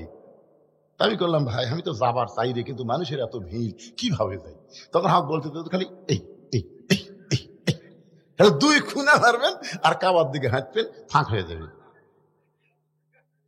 আপনারা বলেন, কাবা ঘরে খেলে বাংলাদেশের মানুষ আপনাকে ধুনুটের মানুষ নাকি? পৃথিবীর যত মুসলমান আছে সব মুসলমান কাবা ঘর তাওয়াফ করতেছে, আর আমি কুনা মারবো? কার বুকুর যে কুনা লাগবে ভাই? ওই যদি বেদার হয়ে যায়, কাবার মালিক কি খুশি হবে? আল্লাহ রাসূল বলেছেন, একদিন এই কাবা থাকবে, মসজিদ নববী থাকবে, বাইতুল মুকাদ্দাস থাকবে, তারপরও পৃথিবী ধ্বংস হবে, তারপরও পৃথিবী ধ্বংস হবে। কিন্তু শুনে নাও, যতদিন আল্লাহর একটা কাবা থাকবে ততদিন পৃথিবী ধ্বংস হবে না। সাহাবেরা বললেন, হুজুর এটা কোন কাবা? আল্লাহ রাসূল বললেন, একজন ইমানদার মুসলমান, জাকিরিন মুসলমান যতদিন দুনিয়াতে থাকবে ততদিন দুনিয়া ধ্বংস হবে না। তার মানে বোঝা গেল, কাবার চাইতে, মসজিদের চাইতে একজন জিকিরওয়ালা মুসলমানের দাম আল্লাহর কাছে অনেক বেশি। কি মনে করতেছেন? কাবা ঘর তো ঠিকই ছিল। মক্কা বিজয়ের পরে নবী যখন এসে কাবার দরজা খুললো, কাবা ঘরের মধ্যে 360টা মূর্তি। কিরে, ঘর হলো আল্লাহর আর মূর্তি ঢুকলো হিন্দুকে। আপনার কি মনে করতেছেন খালি বাংলাদেশের মোড়ে মোড়ে মূর্তি না রে, কাবা ঘরের মধ্যে ঢুকছে। আল্লাহ রাসূল মূর্তিগুলো বার করে যখন সাহাবী করে দিচ্ছে আর বলতেছে যে, ছাপা মারো, পাহাড় আছে, যদি এমনি ভাঙবার না পারো ওই পাহাড়ও যা বাড়ি মারো, সব ভাঙ্গা চুরমার করে দাও। ওমর ফারুক বলতেছে, হুজুর আমার কথা হলো, এই আল্লাহর ঘরের মধ্যে কাফেররা মূর্তি ঢুকালো কেমনে? মানে ওমর ফারুক তো বুঝতেছেন, ডাইরেক্ট মাল। ধরে কোন কি মাল? ডাইরেক্ট মাল, ট্যাঙ্গেল ট্যাঙ্গেল বলতে না। তিয়া রাসূলুল্লাহ, এই ঘর কার? রাসূল বললেন আল্লাহর। আল্লাহ তাআলা নাজিল করেছেন, ফালিয়াবুদু রব্বা হাযাল বাইত। এই ঘরের মালিকের যারা গোলামি করবে, আছে না নাই? সূরা ফিলের মধ্যে আছে না নাই? পড়েন তাহলে আমার সঙ্গে। ফালিয়াবুদু রাব্ব হাযাল বাইত আল্লাযী আত'আমাহুম মিন জু'ইন ওয়া আমানাহুম মিন খাউফ। কি বুঝলেন? এই ঘরের মালিকের যারা গোলামি করবে, ইবাদত করবে, যারা নামাজ পড়বে, আল্লাহ তাদেরকে দুইটা পুরস্কার সাথে সাথে দিবে। 1 নম্বর পুরস্কার হলো তার রিজিকের কোনো পেরেশানি থাকবে না, আর 2 নম্বর পুরস্কার হলো যাবতীয় ভয় ভীতি থেকে আল্লাহ তাকে পুরোপুরি নিরাপত্তা দিয়ে দিবে। তাহলে বাংলাদেশের অভাব দূর করবার গেলে ডক্টর ইউনূসের মতন সরকার বসালে তো কাম হচ্ছে না। আমরা মনে করলাম হাসিনা সব মায়েরা বিদেশে পাচার করছে, এখন ইউনূস আসার পরে মনে হয় কিছু একটা হবি, কিন্তু বাজারাত গেলে দেখা যাচ্ছে যা আসলো তাই। 2-1টা হতাশা লীগ বলতেছে আগেই ভালো আছিল। আমাদের কাহালুতে 3টা আওয়ামী লীগ বাড়াচ্ছে, একটা হলো গুজব লীগ, ধর এখন কি লীগ, কিছুদিন পর পর এইবারে ইউনূস থেকে পারবি না, এইবারে আমি কালো শালা তোর কাছে ইউনূসের দাম নেই, হাসিনা দেখ। এক সাংবাদিক হাসিনা বলছে যে এই বিপদে আপনি কোন দোয়া পড়তেছেন? হাসিনা বলতেছে পড়বার গেলি খালি ওর নাম মনে আসে। আল্লাহর ভাই, এমন একজনক বসাতে ভাই, হাসিনা পড়তে তো দোয়া ইউনূস পড়বার পারতেছে না, তোর কোন কথা ঠিক কিনা? অথচ বিপদে পড়লে কোন দোয়া, এ কথা কন না, এখন কোন দোয়া? একজন আমাকে বলতেছে হুজুর হাসিনা কেমন আছে আপনি জানেন? আমাকে বলতেছে আবার কি হলো, ওইদিকে চিল্লা চিল্লি কানাই, সাইডে বসো, ওই কোনার দিকে যাও, কোনাই মন্ডল হও দাও। আমাকে বলতেছে হুজুর হাসিনার মতি গতি কেমন বুঝতেছেন? এক এক সময় এক একটা সাইড হয়ে বাংলাদেশ ষড়যন্ত্র করতেছে, কোন সময় কি হয়ে আসে, কখনো রেকশালে আসে, কখনো আনসার হয়ে আসে, কখনো হাইকোর্টের মধ্যে আসে, কখন কি এবার আবার ইসকন হয়ে যাচ্ছে, কি আর ভাব কি? তখন আমি বললাম বাবা, দুপুর বেলায় একটা অস্ট্রেলিয়ান গাভী হারাছে। কোন বেলায়? দুপুর বেলায় অস্ট্রেলিয়ান গাভী হারাছে। এখন এই গাভী খুঁজবার গেছে রোদের মধ্যে, ভাই খুঁজে পাচ্ছে না। যে দেখে একটা ছেলে খাড়ায় আছে, তখন ওই গাভীওয়ালা ওই ছেলেকে বলতেছে ভাই আমার এদিকে গাভী দাও দেখছে। ওই ছেলে হলো আর বেটা, বেটাকে বলতেছে কে ভাই আমার গাভী কোন দিকে গেছে? বেটা কয় কে রে, আমার বাপ হয়ে আমার ভাই কলো, এইটা কি হলো? তো চলে গেছে মায়ের কাছে, রাখে মা আব্বা পাগলা হয়ে গেছে, আমার তাই ভাই কছে। ইতিমধ্যে বাপ আসে বলতেছে কি হয়েছে গো? তুমি নাকি তোমার ছেলেকে ভাই কইছো? কঠিন রোদের মধ্যে গরু হেলালে কিছু মনে থাকে মা, কিছু মনে থাকে মা। একটা গরু হারানোর পরে বেটাক ভাই কয়, বগ মা কয়, আর অন্যায় ভাবে 15.5 বছর যেই ক্ষমতার চেয়ারে বসে আছিল, সেই ক্ষমতা হারালেই কত বড় পাগলি হয়েছে চিন্তা করা দরকার। কথা ঠিক না? ওই কখন যে কাক কি কবি ভাই, মোদির বহু নাই, তুই আরামে উঠি থাক, যখন কথা ঠিক কিনা? আমাকে দেশে কোনো জ্ঞান দান করিস না, কারণ 900 বছর আগে লক্ষণ সের পল আছে আর হাসিনা পল আছে। পলার ক্ষমতায় তাকে জনগণ আর কোনোদিনও দেখবে না। ধরে কথা ঠিক কিনা? বসে আছো দাদার বাড়ির, আল্লাহর ওলি বলেছে গাছের গোড়াতে এমন ঝাঁকুনি বাড়বে দিল্লির মামু বাড়ি দিয়ে পড়বা। ধরে কথা ঠিক কিনা? আপনার বলেন তো এ পর্যন্ত আল্লামা সাইদি হুজুরের প্রত্যেকটি কথায় 100 ভাগ ফলে গেছে। ধরে কথা ঠিক কিনা? আজকে শুধু সাইদি হুজুর আছে, 100 বছর বাংলার মানুষ ইমাম আজম হানিফার মতন তাকে মূল্যায়ন করবে। ধরে কথা ঠিক কিনা? 15 বছর জেলখানায় বন্দি থেকে 13 বছর জেলখানায় বন্দি রেখে হাসপাতালে হত্যা করা হয়েছে। আবু হানিফাকেও জেলখানায় বন্দি রেখে 20 পানে হত্যা করা হয়েছে। ধরে কথা ঠিক কিনা? আল্লাহর বান্দার একটু মনোযোগ দিবেন। ফাযকুরুনি আযকুরকুম ওয়াশকুরুলি ওয়ালা তাকফুরুন। এখান থেকে আপনাদেরকে নিয়ে আইছি এই কোরআন, ইন্না নাহনু নাযালনা যিকরা, এই জিকিরেরই কিন্তু কথা হচ্ছে, ওয়া ইন্না লাহু লাহাফিজুন। তা আমি বললাম ভাইজান, আপনি যে প্রত্যেক তাওয়াফে 4-5 বার করে কাবা চুমা খাচ্ছেন, এতে আপনার ভাব কি? ভাব বুঝতেছেন না হুজুর? আল্লাহর কাবা ঘর চুমা খাওয়া মানে বেগুনা মাসুম হওয়া। আমি ওই লোকটাকে বললাম, আপনি যদি 1,000,000,000 বারও কাবা ঘর চুমা খান, আপনার যতটুকু সওয়াব হবে তার চাইতে বেশি সওয়াব হবে একবার যদি আল্লাহর কোরআন চুমা খান। তো আরো অনেকগুলো হাজি আসলো, তারা বলতে এটা একটা কথা হলো, আপনি 1,000,000,000 বার কাবা ঘর চুমা খেয়ে যে সওয়াব হবি তার সাথে বেশি সওয়াব আল্লাহর কোরআন চুমা খেলে হবি, এই দলিল দেন। আমি তখন বললাম, শোনো, কাবা আল্লাহর ঘর, কোরআন আল্লাহর বাণী। কাবা কার ঘর? কথা কয় না। কাবা কার ঘর? আল্লাহর ঘর। কোরআন কার বাণী? এই দুটার মধ্যে তফাৎ আছে বাদান, এই দুটা না আছে। দুটার মধ্যে তফাৎ হলো কি, যে কাবা হেফাজতের দায়িত্ব আল্লাহ নেয়নি, কারণ কাবা আল্লাহর ঘর, এটা আল্লাহ বলেছে, কিন্তু কাবা হেফাজতের দায়িত্ব আল্লাহ নেয়নি। কাবা হেফাজতের দায়িত্ব দিয়েছে আল্লাহ ওয়ালাদেরকে। ধরে কোন ঠিক কিনা? আর কোরআন আল্লাহর বাণী, এটা কাউকে আল্লাহ হেফাজতের দায়িত্ব দেয়নি, নিজেই কোরআন হেফাজতের দায়িত্ব নিয়েছে। আপনার বলেন তো এর মধ্যে তফাৎ কি? খালি বড় কাবা আল্লাহর ঘর, আল্লাহ যদি হেফাজতের দায়িত্ব নিত, আপনার বলেন তো কোনো কাফের মূর্তিটা ঢুকবার পারত? খালি জিবরাইল বলবি তুই কাবার দরজার কাছে খাড়া হ। আবু জেহেল যখন মূর্তি নিয়ে ঢুকবি, বাম হাতে একটা চড় মারবো। যে আবু জেহেল মূর্তি নিয়ে ঢুকতেছে, জিবরাইল মারছে চড়, ওই মূর্তি ফেলে দে দৌড়। আবু সুফিয়ান এক মূর্তি নিয়ে আছে, কেন ভাই তুই দৌড়ালি কেন? হায় হায়, আন্দারা চড় মারতিছে রে, কে মারতিছে দেখা যাচ্ছে না। আয় ভাই দেখ, আমার গাল লাল হয়ে গেছে। আপনি বলেন এই চর খাওয়ার কথা শুনে আর কেউ ঢুকবি? তার নাকি পারে না যে কাবা ঘরের দরজাতে একটা ফেরেস্তা মোতায়েন করতে? খালি ঢুকবি আর পিটুন হবে। কিন্তু না, আল্লাহ রাসূল বললেন, ওমর কি বলবার চাও?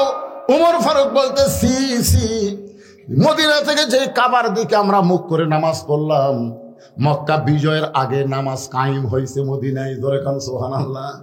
মক্কা বিজয়ের আগেই কিন্তু নামাজ কি হয়েছে? কায়েম হয়েছে কোথায়? মদিনায়। কারণ রাসূল হিজরত করার পরে দ্বিতীয় হিজরিতে নামাজ কায়েম হলো। নবী মদিনার যায় খালি নবীগিরি করে নাই, নবীকে আল্লাহ মদিনার রাষ্ট্রপতি বানাইছিল। ধরে খান সুবহানাল্লাহ। আর নবী যখন রাষ্ট্রপতি হলেন, তখন আল্লাহ তাআলা নবীকে জানাই দিলেন, আল্লাযীনা ইম্মাক্কান্নাহুম ফিল আরদ, মুসলমানের মধ্যে কাউকে যখন ক্ষমতা দেওয়া হবে, তার 1 নম্বর কাজ হচ্ছে আকামুস সালাত, 1 নম্বর কাজ হচ্ছে নামাজ কায়েম করা, 2 নম্বর কাজ হলো আতাউজ যাকাত, যাকাত ভিত্তিক অর্থনীতি চালু করা। ধরে কোন কথা ঠিক কিনা? আরো 2টা কাজ আছে বলতেছি। তো ব্যাপার হলো, তাহলে নামাজ কায়েম হয়েছে হিজরি কত সালে? 2য় সালে। ধরে কোন কত সালে? মক্কা থেকে মদিনা যাওয়ার 2 বছর পরে নামাজ কায়েম হয়েছে, আর মক্কা বিজয় হয়েছে হিজরি 8ম সালে। তাহলে এই যে 6টা বছর হলে আমরা কাবা ঘরের দিকে নামাজ পড়তেছি, কাবা ঘরের মধ্যে কাফের মূর্তি, আমাকে নামাজ কি হসে হুজুর? ওমর ফারুক বলতেছে। ধরে কোন কে? আল্লাহ রাসূল বলেন, ওমর কাবা আল্লাহর ঘর, কিন্তু আল্লাহ হেফাজতের দায়িত্ব নেয় নাই। আল্লাহওয়ালা মানুষ যখন কাবার পাশে থাকবে, তখন কাবা হেফাজত হবে। আপনাকে পুরাতন মসজিদ, এই মসজিদ হেফাজতের দায়িত্ব আল্লাহ নেবে না, কিন্তু মসজিদ আল্লাহর ঘর, হেফাজতের দায়িত্ব আপনাদেরকে নেওয়া লাগবে। জোরে কোন কথা ঠিক কিনা? অনেক মসজিদের মধ্যে ঢুকা দেখি টাইস করছে, সেই সুন্দর টাইস, কিন্তু এটা লোক দেয়া এটা ধুলে একেবারে টাইলসের উপর ধুলে একেবারে। মুয়াজ্জিন সাহেব, আপনি মসজিদ ঝাড় দেন না? না হুজুর। তা আল্লাহর ঘর ঝাড় দেন না, কারণ কি? আজান দিয়ে আকামত দিয়ে কেউ আসে না। কেউ যদি না আসে, কোন অযথা ঝাড় দিয়ে লাভ আছে? আপনি খালি তাকায় দেখেন আমার জায়গা, আমার জায়গায় তাকায় দেখেন, গামছার 2 বাড়ি বাড়ি জায়গা পরিষ্কার করি, আল্লাহ আকবার নামাজ পড়ি, একজন আসে না, খামাকা ঝাড় দেবো কেন? তার মানে বোঝা গেল, মসজিদের আশেপাশে যদি মুসল্লি না থাকে, মসজিদের উন্নয়ন হয় না। মসজিদের উন্নয়ন হলো মুসল্লি কালেকশন। ধরে কোন কথা ঠিক কিনা? একটু মনোযোগ দিয়ে শুনবেন। এই কোরআন আল্লাহ নিজেই হেফাজতের দায়িত্ব নিয়েছে। নির্ভুল কোরআন আল্লাহ আমাদেরকে হেদায়েত স্বরূপ দান করেছেন। আল্লাহ বলেছেন, জালিকাল কিতাবু লা রাইবা ফি হুদাল লিল মুত্তাকিন। এই কিতাবের মধ্যে কোনো সন্দেহ নাই, এই কিতাব মুত্তাকিদেরকে হেদায়েত দিবে। যারা আমরা মুত্তাকি হব, কোরআন থেকে যদি হেদায়েত নিবার চাই, তাহলে কোরআনকে জিকির হিসাবে গ্রহণ করা লাগবে। এই জিকিরটা কি? আমার হুজুর বললেন, হুজুর এখানে একটা হাফেজি মাদ্রাসা করা হয়েছে, এই মাদ্রাসার কথা বলবেন। মাদ্রাসার কথা বলা লাগবে না, কোরআন শিক্ষা করা যদি ফরজে আইন হয়, প্রত্যেকটা মুসলমানকে যদি কোরআন শিখতেই হয়, তাহলে মাদ্রাসার গুরুত্ব এমনি দিবে, ধরে কোন ঠিক কিনা? এখন আপনাদের কাছে আমার প্রশ্ন হলো, এই কোরআন শিক্ষা করা কেন ফরজ?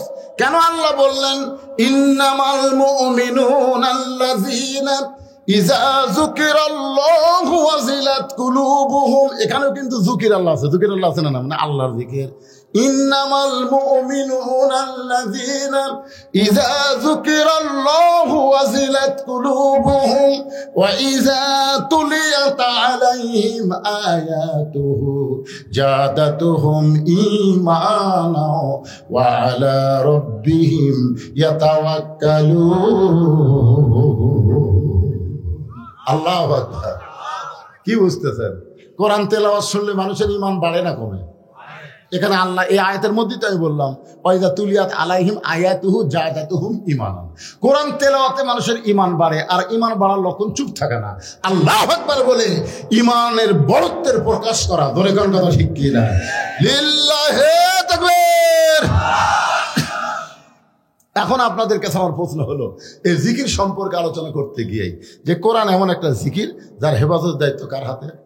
আরো ধরে কি জন্য কন্ত? যে আমরা এই কোরআনকে নিয়ে চলবো, কোরআন অনুসারে চলবো, এর মধ্যে যেন কোনো ভেজাল না ঢোকে।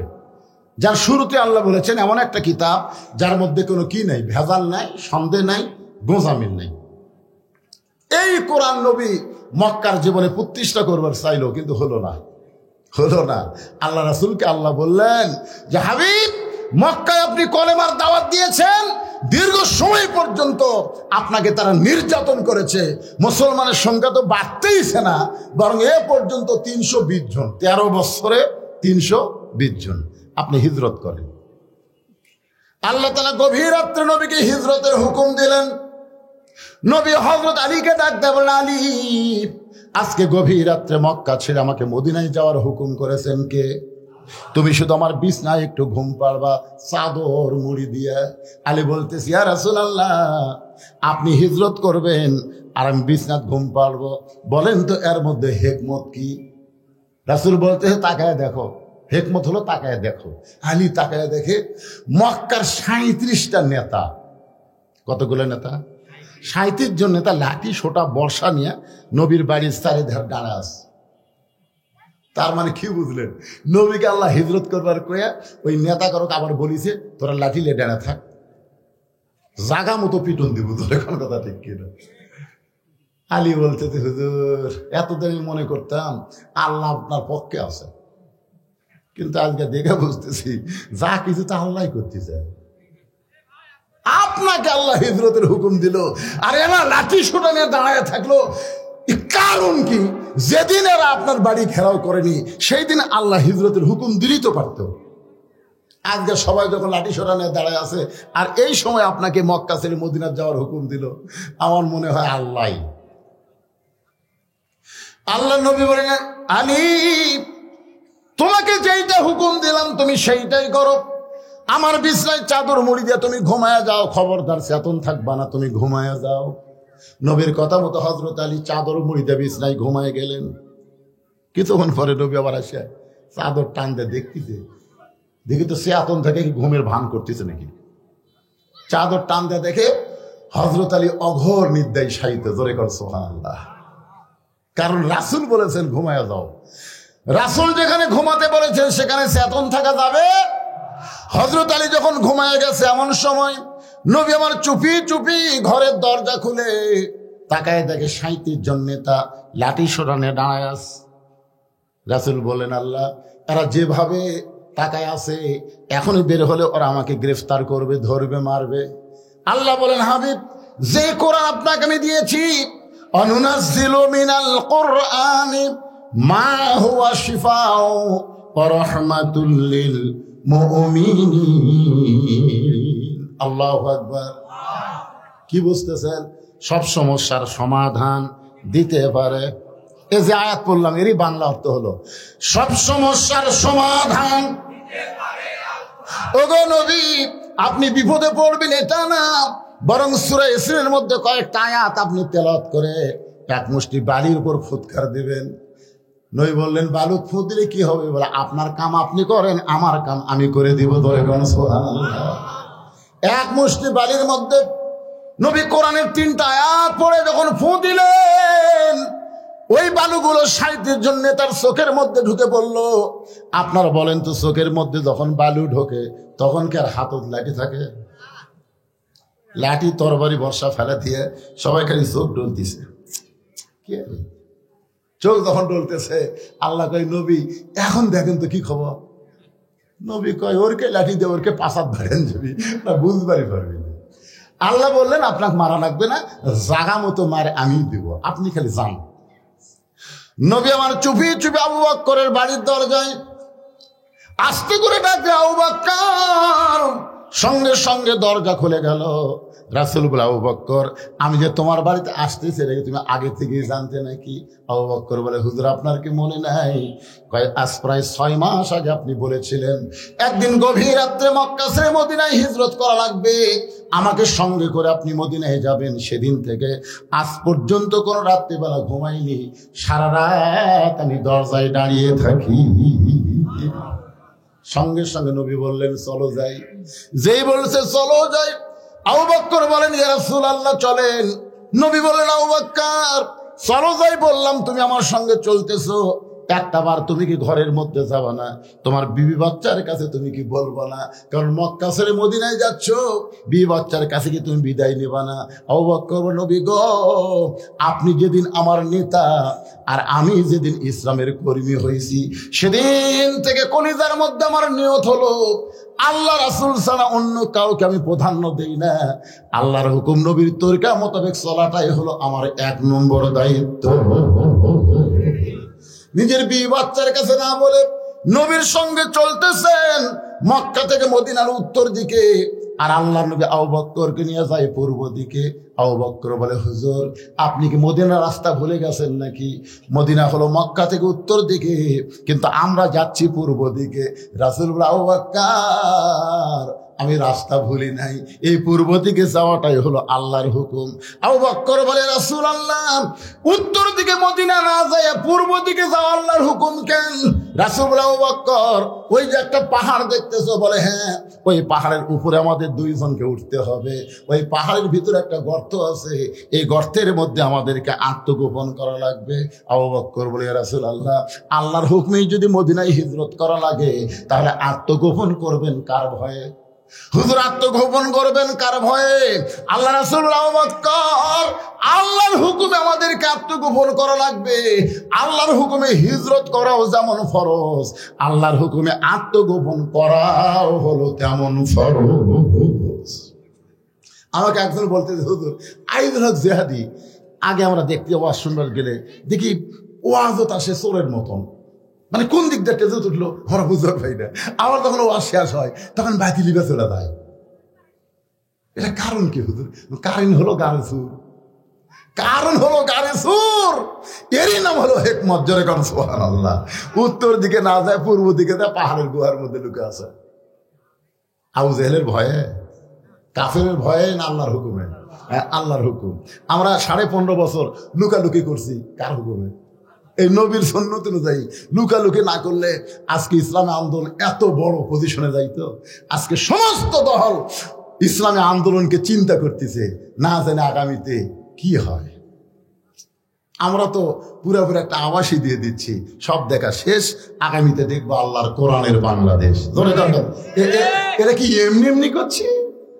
গোটা বাংলাদেশ ওয়াজ করতে গিয়ে বুঝতে পারতেছি ভাইজান, আমরা নাঙ্গল দিয়ে চাষ করছি, কিংবা আমরা এই পাওয়ার টিলার দিয়ে চাষ করি, তা নাঙ্গলই করি। যখন এক মার্কা নাঙ্গল দিয়ে চাষ করছি, ধান কাটে নৌকাত করে আমরা নদীর ওই পারে নিয়ে যাচ্ছি মাপার জন্য। কি দিয়া মাপতেন এখন আপনি চিন্তা করবেন। জোরে কথা ঠিক কিনা?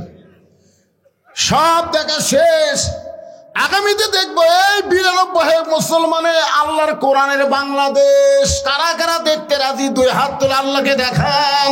লিল্লাহি তাকবীর।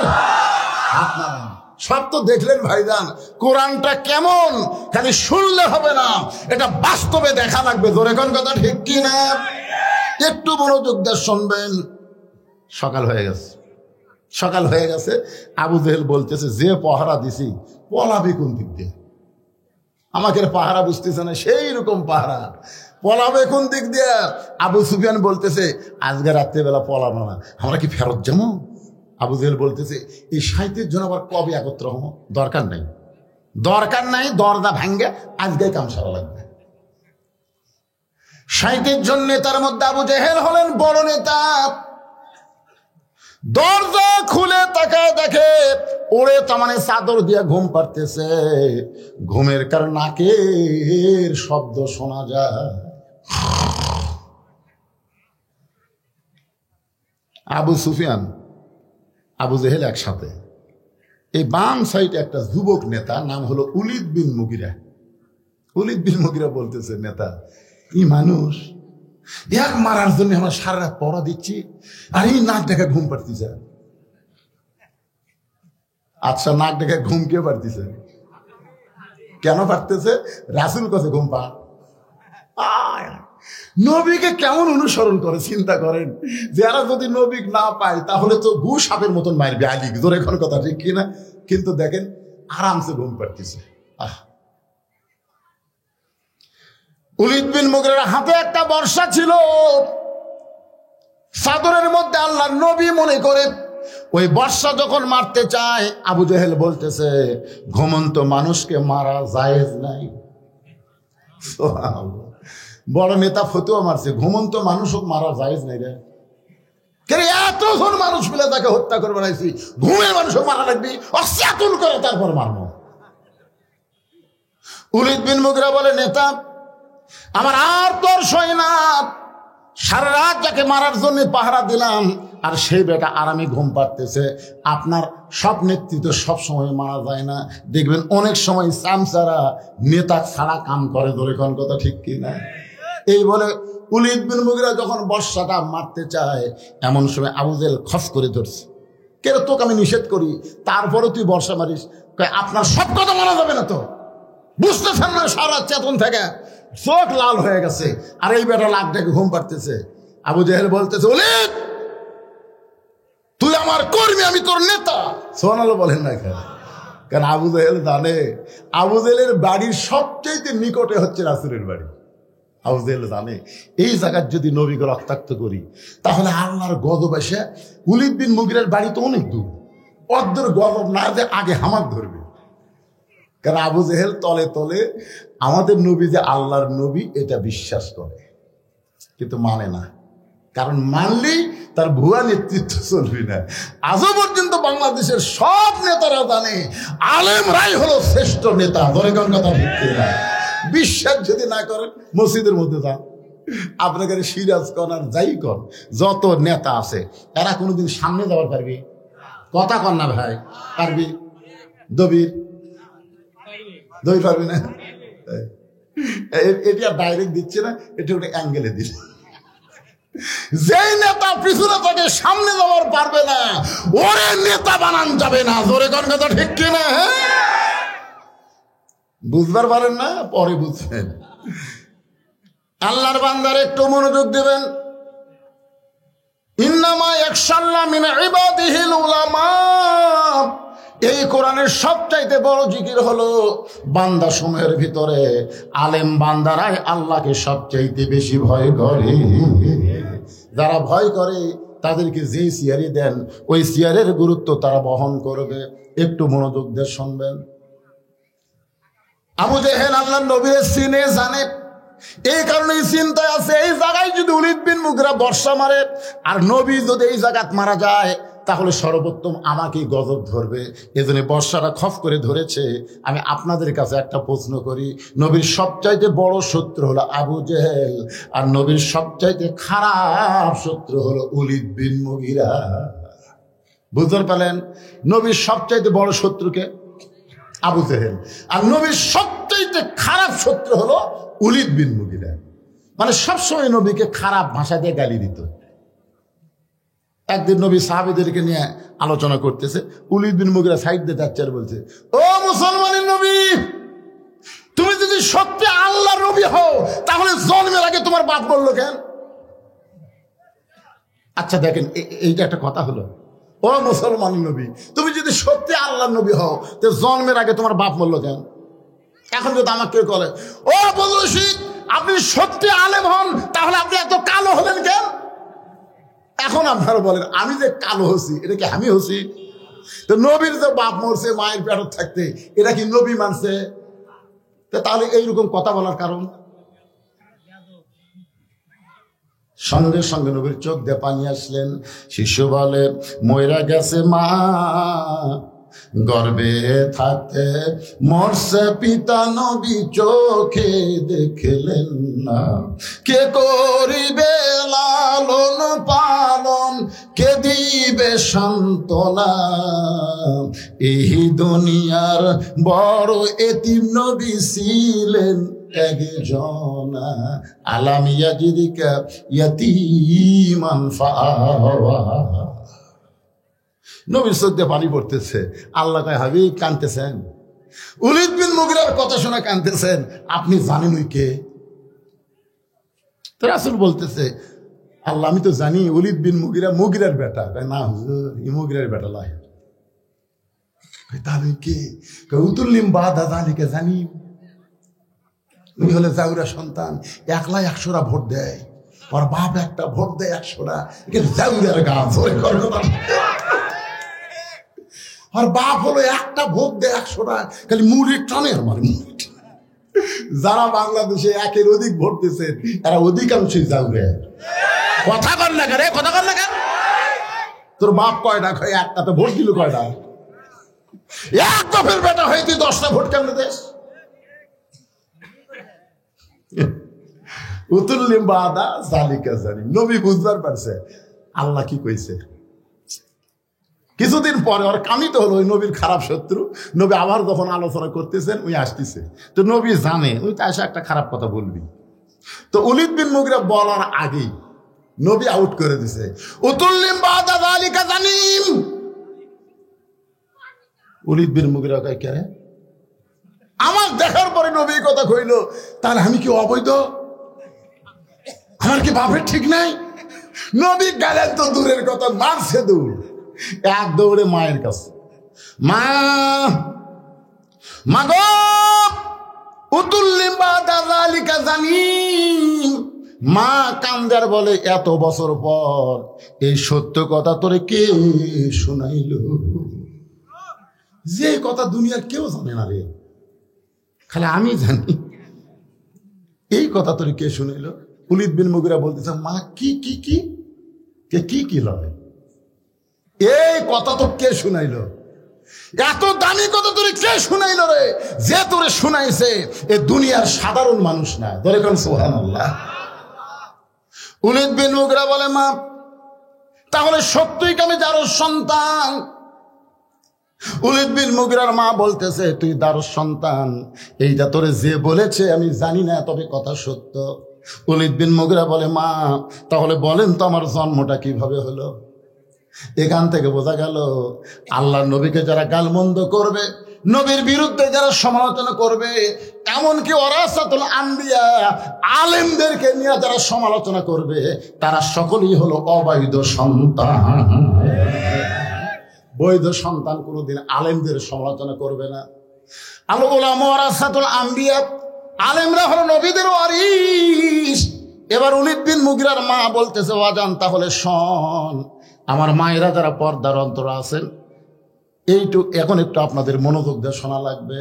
কারণ দিয়া সাগরে ভাসাইয়া সেই যে চইলা যায় খবর লয় না, মাজন ধরিয়ায় উদরে কত কষ্ট করে, 10 মাস পরে পায় প্রসবের বেদনা, এমন দরদি ভবে কেউ হবে না আমার মা।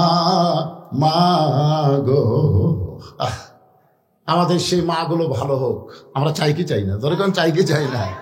উলিদ বিন মুগিরার মা, ও মা, যারা পর্দার অন্তরে বসে আছেন তারা একটু মনোযোগ দিয়ে শুনবেন। অনেক যুবক যুবতী বউতিয়া মালয়েশিয়া যায়, অনেক যুবক বউতিয়া সৌদি আরব যায়, আছে না নাই? আপনার এলাকাতে এরকম আছে না নাই? এখন যে বাসটা হইয়া খালি খাফের খাপ মন্তাজের বাস। মায়েরা রে, হায় হায় রে, আমাদের বাংলাদেশ যা পরকিয়া শুরু আছে, পরকিয়া। এই শালা নিজেও মজুমদার পরকিয়া করতে ধরা পড়ছে, হারফিক খাচ্ছে, কি খাচ্ছে, শালা এমন মার দিছে ভাই টকশোর মধ্যে। তোর মুখ দিয়ে যে খারাপ কথা বাড়ায়, তোর মুখ পরিষ্কার করলে হারফিক খাওয়া লাগবে। হারফিক মানুষ কোন জায়গা দেয়? কোন জায়গা দেয়? পায়খানা পেশাব খারাপ হারফিক দেয়। নিজম মজুমদার মুখের মধ্যে হারফিক ঢুকাচ্ছে, তোর এখন কথা ঠিক কিনা? আমার মায়েদের জন্য বলতেছেন ভালো মা হন। ভালো মা ছিল ফাতেমাতুজ জোহরা, ভালো মা ছিল আব্দুল কাদের জিলানীর মা। একটা মা যদি ভালো হয়, পেটের সন্তান আল্লাহর ওলি হয়। পেটের সন্তান কি হয়? আল্লাহর ওলি হয়। আব্দুল কাদের জিলানীর ওয়াজ আমি বহুদিন আপনাদের এলাকায় আগে করেছিলাম। 4 বছর বয়সে এরকম হাফিজ একটা মাদ্রাসায় উম্মুল খায়ের ফাতেমা, আব্দুল কাদের জিলানীর মায়ের নাম হলো উম্মুল খায়ের ফাতেমা, নবীর মেয়ের নামের মতোই ফাতেমা। মাদ্রাসায় ভর্তি করে দিয়েছে, সন্তানকে কোরআনের হাফেজ বানাবার চাই। ওস্তাদ বললেন, মা কোনো টেনশন করেন না, আল্লাহ তাআলা যদি রহমত করে আপনার ছেলে কোরআনের হাফেজ হয়ে যাবে। তখন আব্দুল কাদের বয়স হলো মাত্র 4 বছর। 4 বছরের ছোট্ট আব্দুল কাদেরকে মাদ্রাসায় ভর্তি করে দিয়ে গেছে। পরদিন সকালবেলায় দেখবেন ওস্তাদেরা কিন্তু বাচ্চাকে আগেই কোরআন শরীফ পড়ায় না, সর্বপ্রথম যেটা পড়ায় তার নাম হলো কায়দা। ধরে কারণ তার নাম কি? কায়দা পড়াতে গেলে আগে পেশাবখানাত নিয়ে যায়। আমার মাদ্রাসায় দেখছি ছোট বাচ্চা ভর্তি করে দিলে ওকে আগে কায়দা দেয় না, আগে পেশাবখানাত দিয়ে যায়। আমি কইলাম, হুজুর পেশাবখানাত কেন? হুজুর কায়দার মধ্যে তো কোরআনের অক্ষর আছে। আল্লাহ কোরআনে বলেছে লা ইয়ামাসসুহু ইল্লাল মুতাহহারুন, ততক্ষণ পর্যন্ত কোরআন স্পর্শ করা যাবে না যতক্ষণ পবিত্র না হবে। এর ভিতরে পেশাব পায়খানা না শিখাই, এরা পবিত্র কেমনে হবে? 4-5 বছর 6 বছরের বাচ্চাকে মাদ্রাসার ছাত্র হুজুররা পেশাবখানা দিয়ে গেছে, আর আমাকে প্রাইমারি বই হাতত দিচ্ছে। আগডম বাগডম ঘোড়াডম সাজে ঢাক ধরলো, ঝাঁঝর বাজে, বাজতে বাজতে চললো ঢুলি, ঢুলি গেল কমলা ফুলি, কমলা ফুলির টিয়াটা সূর্য মামার বিয়াটা। কেরা শুয়ে বলা খাড়া হয়ে পেশাব করে। আমি বললাম, কেরে বেটা বসে থাকা কর, কেমনে পেশাব করা লাগে তোর স্যার শিখাইনি? তখন মুসকি মুসকি হাঁচাকে স্যার সাজে কি কয়, প্রাইমারি পেশাবখানা যায় দিকে আমার স্যারই খাড়া হয়ে পেশাব করে। মানে যে শিক্ষা দিচ্ছে ওই শিক্ষাটা আবার পানি লেওয়া লাগবি, খাড়া হয়ে মারবি। এখন কায়দা ধরার আগে তাকে ওযু করা শিখায়। কি হুজুর কথা ঠিক আছে? পেশাব করান, পায়খানা করেন, কেমনে পরিষ্কার হবে এইটা শিখানোর পরে তারপরে বলে আলিফ বা তা সা।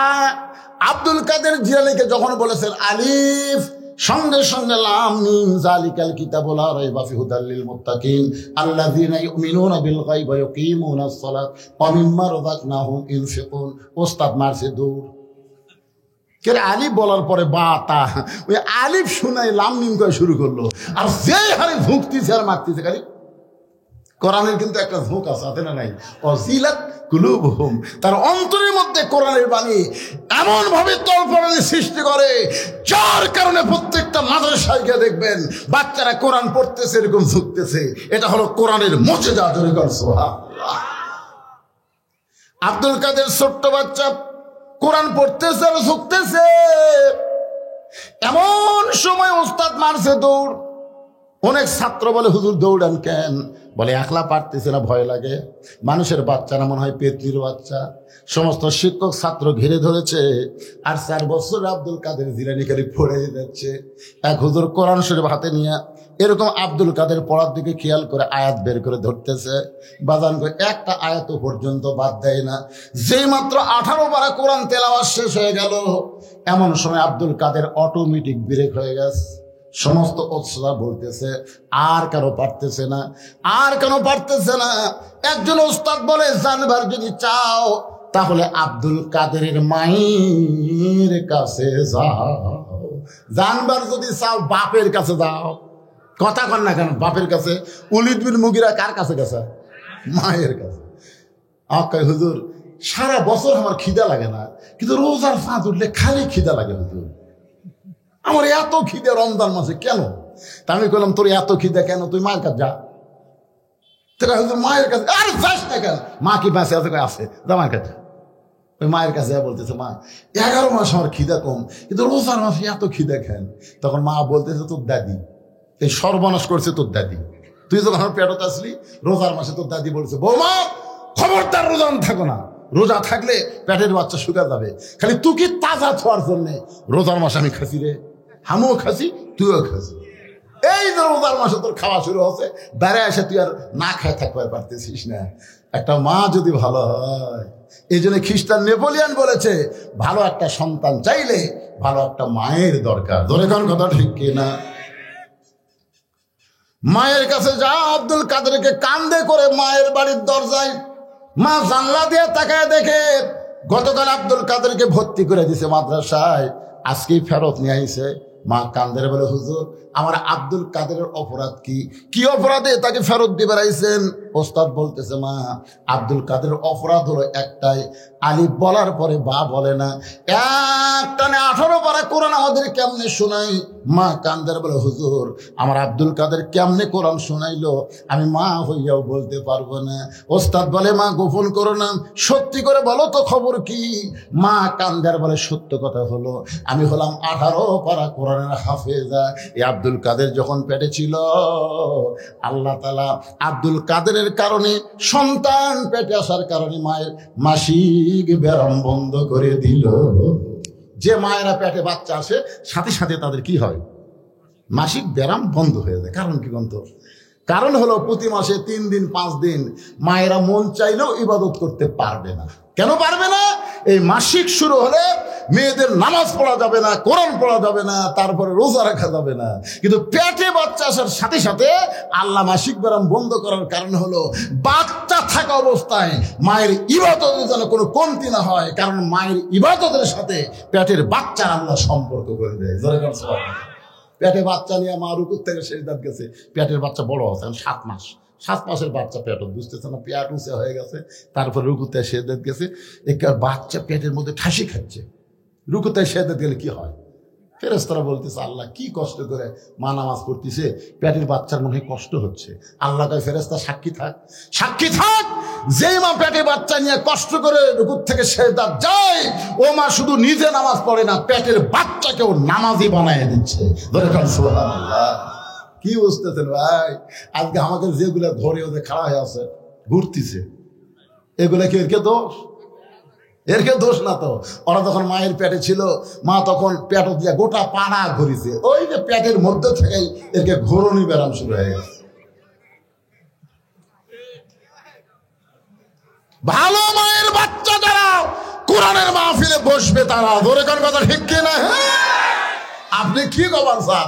এইরকম কোরআন আলোচনা বাদ দিয়ে যারা রাস্তা ঘুরতেছে এরকে মা ভালো? কথাটা আমার না, একটু মনোযোগ দিয়ে শুনবেন। ওলীদ বিন মুগীরা মা, সেখান থেকে আমি মায়ের কথা বলতেছি। মায়েরা যদি ভালো হওয়ার চান আপনাদের 1000 আমল করা লাগবে না। 1 নম্বর আমল হলো অকরনা ফি বুয়ুতিকুন্না ওয়ালা তাবাররাজনা তাবাররুজাল জাহিলিয়াতিল উলা। আল্লাহু আকবার। আর মায়েদের জন্য বলতেছি, মায়েরা যারা পর্দার মধ্যে বসে আছেন, মা আপনাদের জন্য আল্লাহ বলেছেন মেয়েরা ঘরের মধ্যে থাকো, ঘরের বাহির হইও না। কোনো প্রয়োজনে যদি ঘরের বাহির হও তাহলে হেজাব নিয়ে পর্দা নিয়ে বের হওয়া লাগবে। জাহেলিদের যুগে মেয়েরা সাজগোজ করে বের হতো, আর বাংলাদেশের মেয়েরা প্রধানমন্ত্রী হয়। এর সাত চাষার পরে আমাকে আর কোনো শান্তি নেই। এই মেয়ের কবরে আমরা পড়ছিল ভাই। আল্লাহ আল্লাহ, আগামীতে আর যেন বাংলাদেশে কোনো মেয়ে মানুষ প্রধানমন্ত্রী না হয়। কেরে মরদেরা চেতেন না কেন? বারে চেতেন না কেন? আমার কথা না, আমার কথা। আল্লাহ কোরআনে বলেছে আর রিজালু কাওয়ামুনা আলান নিসা, পুরুষরা নারীদের উপরে থাকবে রে। নারী যদি পুরুষের উপরে ওঠে ওয়াজেদ মিয়ার মতন হবে। ওয়াজেদ মিয়া বোঝে? ওয়াজেদ মিয়ার জাফরুলের কাছে গেছে, গণস্বাস্থ্যের জাফরুলের কাছে গিয়ে বলতেন ভাই আমাকে একটা চাকরি দে ভাই। তো জাফরুল খালি হাসে। ওয়াজেদ মিয়াকে হাসেন কেন? বলে হাসার কারণ হলো আপনার বউ হলো প্রধানমন্ত্রী আর আপনি আমার কাছে চাকরি চান। ওয়াজেদ মিয়া যে কান্দা কান্দিছে ভাই, যেদিন থেকে প্রধানমন্ত্রী হচ্ছে ভাই সেদিন থেকে আমার কলজাতে আগুন ধরে দিছে ভাই। আমার একটা কথাই মানে না, আমার ওর কথা মানা লাগে। আমি একটা চাকরি করব। চিন্তা করে দেখেন, যে হাসিনা তার স্বামীকে শান্তি দেয়নি, সেই হাসিনা বাংলার জনগণকে কোনোদিন শান্তি দেবার আসেনি। জোরে কোন কথা ঠিক কিনা? ওই বাংলায় আইছে বাংলার মানুষদেরকে হত্যা করতে, প্রতিশোধ নেওয়ার জন্য। জোরে কোন কথা ঠিক কিনা? তাছাড়া কেমনে বলে আমার বাপের দেশ, আমার দেশ, বাপের দেশ, আমার দেশ। প্রধান সেনাপতি কি বলেছে? আমাদেরকে গুলি করার অর্ডার দিচ্ছে, গুলি করার। এই 2000 খালি প্রধান সেনাপতি যদি গুলি করত, লক্ষ লক্ষ বাংলাদেশের ছেলেরা, ছাত্র জনতা মারা যেত। তোর এখন ঠিক কিনা? কিন্তু গুলি কেন করেনি? ওই স্বরাষ্ট্রমন্ত্রীর কাছে পুলিশের আইজি বলতেছে স্যার স্যার আপনারা খালি কোন যে গুলি করেন, আমরা তো করতেছি কিন্তু কাম তো হচ্ছে না। তো স্বরাষ্ট্রমন্ত্রী কয় কি হয়েছে? দেখেন দেখেন এই যে গুলি করতেছি, এটি ফাঁকা হতেই ওই পড়া যায় আর এখন খাড়া হয়। গুলিতে মানুষ ভয় করে না। এরা আসলে কি? এরা হচ্ছে তয়রান আবাবিল। কারণ আবু সাইদ মরা শুরু হয়ে গেছে ভাই। আমার যখন রক্ত পড়তেছে আমি তখন জান্নাতের 8টা দরজা দেখতে পাই। মুগ্ধ বলতেছে আমি যখন শেষ নিঃশ্বাস ত্যাগ করি রাসূল আমার কাছে হাউজে কাউসারের পানি নিয়ে আসলো। ইয়ামিন বলতেছে ওরা গাড়ি থেকে আমাকে লাথি দিয়ে ফেলে দিয়েছে, আমি জান্নাতের মধ্যে চলে গেছি। ছাত্র জনতা বুঝতে পেরেছে হাসিনার বিরুদ্ধে আন্দোলন না করলে বাংলাদেশের মানুষ শান্তিতে থাকবে না। হকের পক্ষে থাকতে গেলে দরকার হলো জীবন দেওয়া লাগবে। ধরে কোন কথা ঠিক কিনা?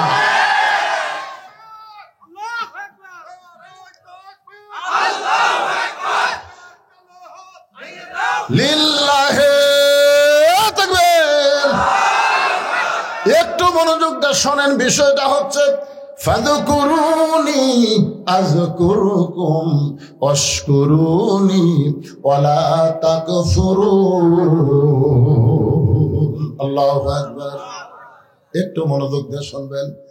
আব্দুল কাদেরের মা বলতেছে আমার সন্তান যখন দুনিয়াতে ভূমিষ্ঠ হলো, ভূমিষ্ঠ হওয়ার পরে আমার সন্তানকে যখন স্তনের দুগ্ধ পান করাতাম তখন আমি আল্লাহর কোরআন তেলাওয়াত করতাম। আমার সন্তান যখন কান্নাকাটি করত আমি তখন মনোযোগ দিয়ে শোনা রাখবে।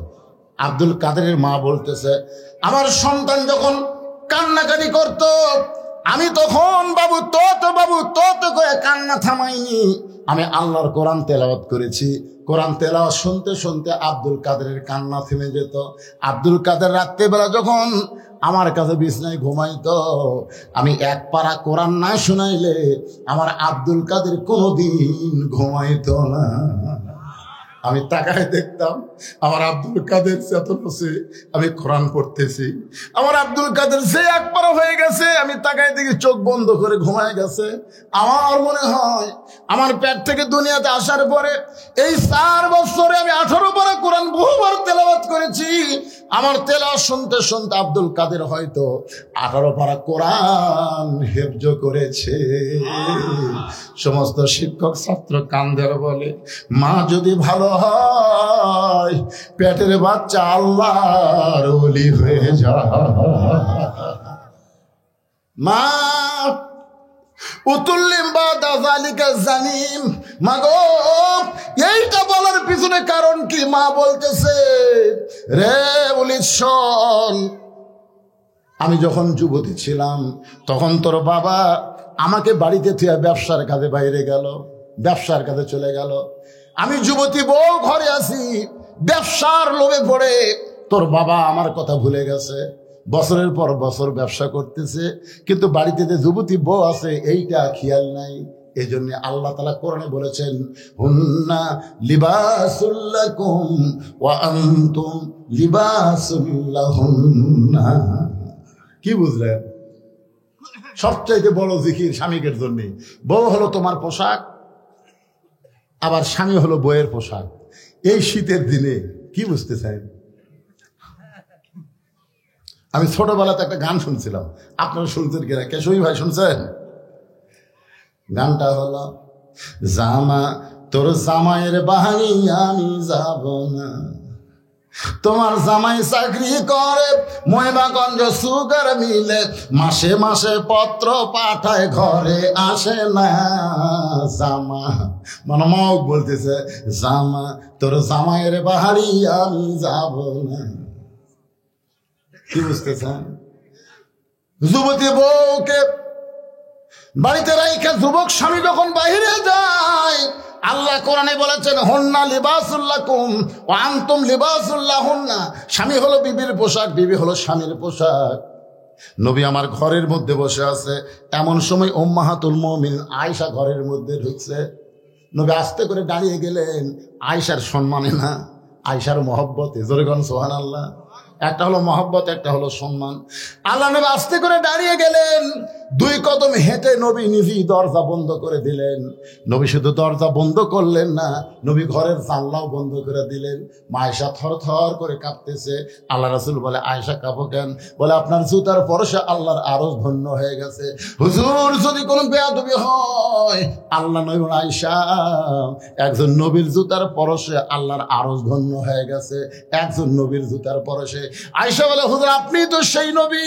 আল্লাহ নবী বলতেছেন, আমি সেই নবী ছিলাম যতক্ষণ দরজা খোলা ছিল, কিন্তু দরজা যেই বন্ধ হয়ে গেছে আয়েশা, আমি আর নবী নাই রে, আমি হলাম স্বামী আর তুমি আমার বিবি। আয়েশা দৌড়ে এসে নবীর বুকে মাথা রেখে বলতেছে, আল্লাহ আল্লাহ, আমার নবী শুধু বিশ্ব নবী নয়, আমার নবী হলেন পৃথিবীর 1 নম্বর স্বামী। সুবহানাল্লাহ।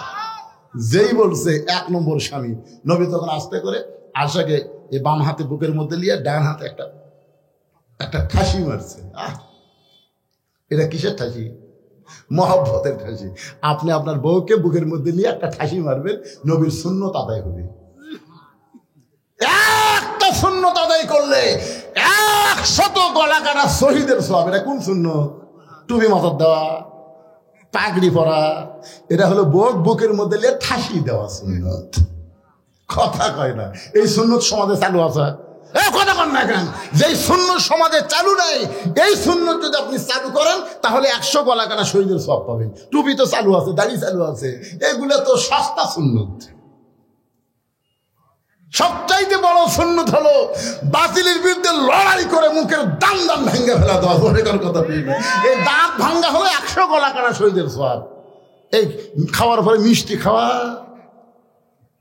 মনে করছে মিষ্টি খাওয়া 100 শহীদের গলা কাটা না। যে সুন্নত সমাজে চালু নাই, এই সুন্নত চালু করলে 100 গলা কাটা শহীদের সওয়াব আল্লাহ দান করবে। ধরে করেন সুবহানাল্লাহ। আল্লাহর বান্দার একটু মনোযোগ দেন।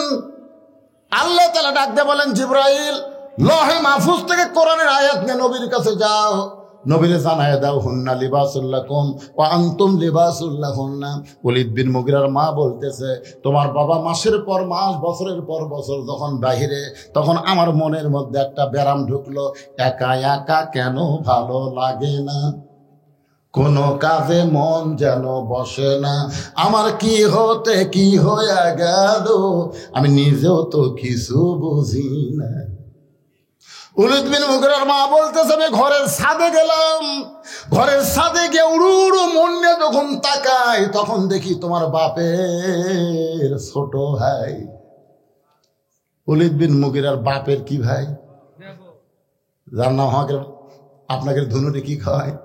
বাপের ছোট ভাইকে বলা হয় দেওরা। বাড়ির আগে বেতেরা হাল জুড়াছে ছোট দেওরা রে। এই রংপুরের ভাওয়ায় সারা মফিজ এলাকার গান ধরে কণ্ঠ দিল। আমি মা বোনদেরকে বলবো, পুরুষ জাতের মধ্যে 2টা দলকে আপনারা কাল সাপের মতন ভয় করবেন। একটা হলো দেওরা আর একটা হলো দুলাভাই। এই 2টা খালি সুযোগ খোঁজে। জোরে কর কথা, ঠিক কিনা? মা বোনদেরকে আমি বলতেছি, মা এ দেওরা দুলা ভাইকে কাল সাপের মতন ভয় করবেন, এদেরকে ধার দিয়ে ঘেঁষতে দিবেন না। এখন ওলীদ বিন মুগীরার মা বলতেছে, উড়ু উড়ু মন নিয়ে আমি তোমার বাপের ছোট ভাইকে দেখে আমি আস্তে করে ছাদ থেকে ঘরের মধ্যে সে দরজা খুলে দিলাম। দরজা খোলা মাত্রই তোমার চাচা ঘরের মধ্যে ঢুকলো। আর ঘরের মধ্যে যখন ঢুকলো আমি তখন এমন কিছু বাহানা করলাম, মেয়ে মানুষ কিন্তু কিছুই করা লাগবে না, খালি অন্য বাঁধে মধ্যে ফেলা দিবি আর গালবি, ফেলা দিবি আর গালবি, তখনই ছেলেরা বুঝতে পারবি ই আমার মিস কল মারতেছে, তোর কথা কর না, এ কথা কর না।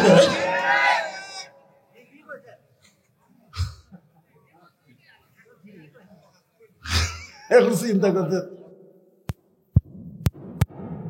বক্তা ভালো, এই সমাজের সবচাইতে খারাপ রোগ এটাই। জোরে কোন কথা ঠিক না?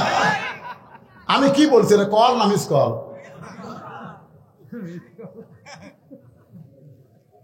এখন তোমার চাচা বুঝবেন পাইলাম, আমার সঙ্গে তোমার চাচার মিলন হলো। ওই মিলনের মাধ্যমে তুমি আমার পেটের মধ্যে ঢুকলে, তুমি আসলেই জারদ সন্তান। আবু জেহেল মনে আছে না, ভুলে গেছেন? ওলীদ বিন মুগীরার কি ধরে আছে? বর্ষা। বর্ষা ধরে আছে, বাম হাতে বর্ষা ধরে, ডান হাতে চাদর। বাম হাতে বর্ষা ধরে, ডান হাতে চাদর টান দেওয়ার পরে 37 জন নেতার চোখ বড় হয়ে গেছে। তোরা কি পড়া দিলি রে? তোরা যে খুলি ঘুম পাড়তিছে, আমরা তো তাই দেখলাম। বারে ঢুকলো কখন? আবু জেহেল বলতেছে, আলী এই তোমার নবী কোন দিকটা পলালো রে? আলী খালি মুসকে মুসকে হাসতেছে। সুবহানাল্লাহ। মুসকে মুসকে হাসার কারণ হলো দুইটা। এক নম্বর কারণ হলো আমার নবী নিরাপদে আছে। সুবহানাল্লাহ। কারণ যখন ওই যে চাদরের মধ্যে ঢুকছিল তখন মনে করছিল যে হারে হারে লাঠি সোটালি আছে, আহা আমার তো নবী ঘুমাবার বললো, আরে নবী কি বিপদের মধ্যে পড়ে নাকি, এই চিন্তা নিয়ে কিন্তু ঘুমাইছিল। কিন্তু যখন আবু জেহেল বলতেছে, আলী তোর নবী কোন দিকটা পালাইলো, তখন আলী দুই কারণে হাসতেছে। এক নম্বর কারণ হলো নবী নিরাপদে আছে, আর দুই নম্বর কারণ হলো তোরা 37 জন পাওরা দিলি, চেতন থেকে তোরা পাওরা দিলি, নবী কোন দিক দিয়ে গেল? আমি ঘুমের মানুষকে জিজ্ঞাসা করিস কেমনি? তোরা কি চেতনা ছিল না? কয় হয় আমি কেন, আমি ঘুমের মানুষ, নবী কোন দিক দিয়ে গেল কেমনি কব? যেই কইছে সঙ্গে সঙ্গে আবু জেহেলের রাগের উপর পড়ছে পানি। কে রে? ঠিকই তো, ছাই। ছাই বোঝেন না? মুকুট পড়ছে ছাই। আপনারা বলেন তো, যতই ভালো তরকারি দেখান কারণ মুকুট যদি একবার ছাই পড়ে খাওয়া আসা। এমন কথা হযরত আলী বলেছে, আবু জেহেলের মুখে পড়ছে ছাই। আবু জেহেল বলতে যে খামাখা খামাখা, এর কাছে সময় নষ্ট করার দরকার নাই, আমার মনে হয় বেশি দূর পর্যন্ত যাবার পারে নাই। আবু বকর বলতেছে, রাসূলুল্লাহ এই যে আমরা গর্তের মধ্যে লুকিয়ে আছি নবী গো, আল্লাহ রাসূল যদি ওরা ঘুষতে ঘুষতে আমাদের এই গর্ত পর্যন্ত আসে, সঙ্গে সঙ্গে বলেন, আলী আবু বকর ফাযকুরুনি, সকলে বলেন ফাযকুরুনি আযকুরুকুম ওয়াশকুরুলি ওয়ালা তাকফুরুন। যে আল্লাহকে স্মরণ করে আল্লাহ তাকে স্মরণ করেন, এইটা বুঝাইতে গিয়া এমন একটা জায়গায় আপনাদের লাগলাম। হযরত আলী চাদর থেকে উঠেছে, আর আবু জেহেল 37 জন নেতা নিয়ে নবীকে খোঁজার জন্য যাচ্ছে। যে আবু জেহেল 37 জন নেতাকে নবী খোঁজার জন্য যায়, এমন সময় হযরত আলী ভাবে, কি বুঝতেছেন? কি বুঝতেছেন? এই বুড়া আঙ্গুলি ঘুরায় বলতেছে। সঙ্গে সঙ্গে আবু সুফিয়ান বলে, নেতা যেই বেটা ঘুমের কারণ নবী চলে গেল আমরা বুঝবার পারলাম না, সে বুড়া আঙ্গুল ঘুরে আমাদের কি বলে?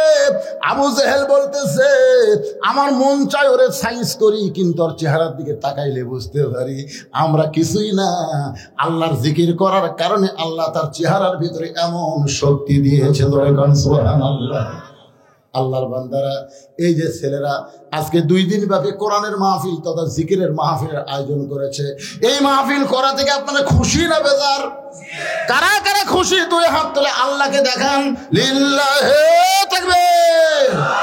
এরা ইচ্ছা করলে আনন্দে গান বাজনা করতে পারতো, সেটা করে নাই।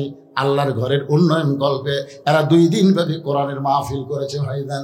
আমি যখন উঠছি এই তেজে তখন সময় ছিল 5 মিনিট কম 6টা, এখন দেখতেছি 10 মিনিট কম 8টা। দীর্ঘ প্রায় 1.25 ঘন্টার বেশি, 1 ঘন্টা 50 মিনিট আলোচনা করার পরে আমি একটা আপনাদের কাছে গামছা দিয়ে পাঠাবো, ব্যাগ দিয়ে পাঠাবো। সকলে মন থেকে খুশি হয়ে যে যা পারবেন আল্লাহর রাস্তায় একটু দান করবেন। যদি আপনি দান না করে চলে যান, দিতে পারেন, কোনো সমস্যা নাই, কিন্তু আগামীকাল আপনি যে মহান বিপদের মধ্যে পড়বেন সেটা কিন্তু বুঝবার পারতেছেন না। আর সদকা তো তারুদ্দুল বালা, দান সদকা করলে বালা মুসিবত আল্লাহ দূর করে দেয়। এই কোরআনকে সর্বোত্তম জিকির হিসাবে কোরআনের মাহফিলে সহযোগিতা না করলে এই মাহফিল তো বন্ধ হওয়ার উপক্রম ভাই। এই জন্য সবাইকে আমি বলবো, ছেলেরা কোথায়, এই ছেলেরা কোথায় রে, হ্যাঁ ব্যাগ না, ঢোকো ঢোকো ঢোক, এই 10 থেকে আগে শুরু করো, তারা খাওয়া হয়ে আছে। 10, 20, 50, 100 যে যা পারবেন আল্লাহর রাস্তায় দান করবেন। আপনি কিঞ্চিত হলেও দিবেন, কিন্তু আলগা হচ্ছে 200 টাকা আর দাবা হচ্ছে 500 টাকা। বলে দাবা কি? বলে গোড়া শুদ্ধ তুলে দেবো আর ঘাস থাকবি না। আর আলগা মানে খালি ঘাসের মাথা ছিঁড়ে দেবো। তো মাগরিবের মাহফিল হচ্ছে মাথা ছেঁড়া মাহফিল, যেরকম কি ছাড়া মাথা ছিঁড়ে। আর রাতের মাহফিল হলো গোড়া তোলা। এই জন্য ইনশাল্লাহ 40 টাকা। এ উঠলেন কেন, মাঝখান থেকে উঠলেন কেন বাবা? যিনি যা পারেন আল্লাহর রাস্তায় দান করেন। ইনশাল্লাহ আপনাদের নিয়ে আমি মোনাজাত করবো। আগামীকাল এখানে রাত ভর মাহফিল আছে, সবাই আসবেন ইনশাআল্লাহ। হ্যাঁ সবাই দেন 10, 20, 50, 100 টাকা। এতগুলো মানুষের মধ্যে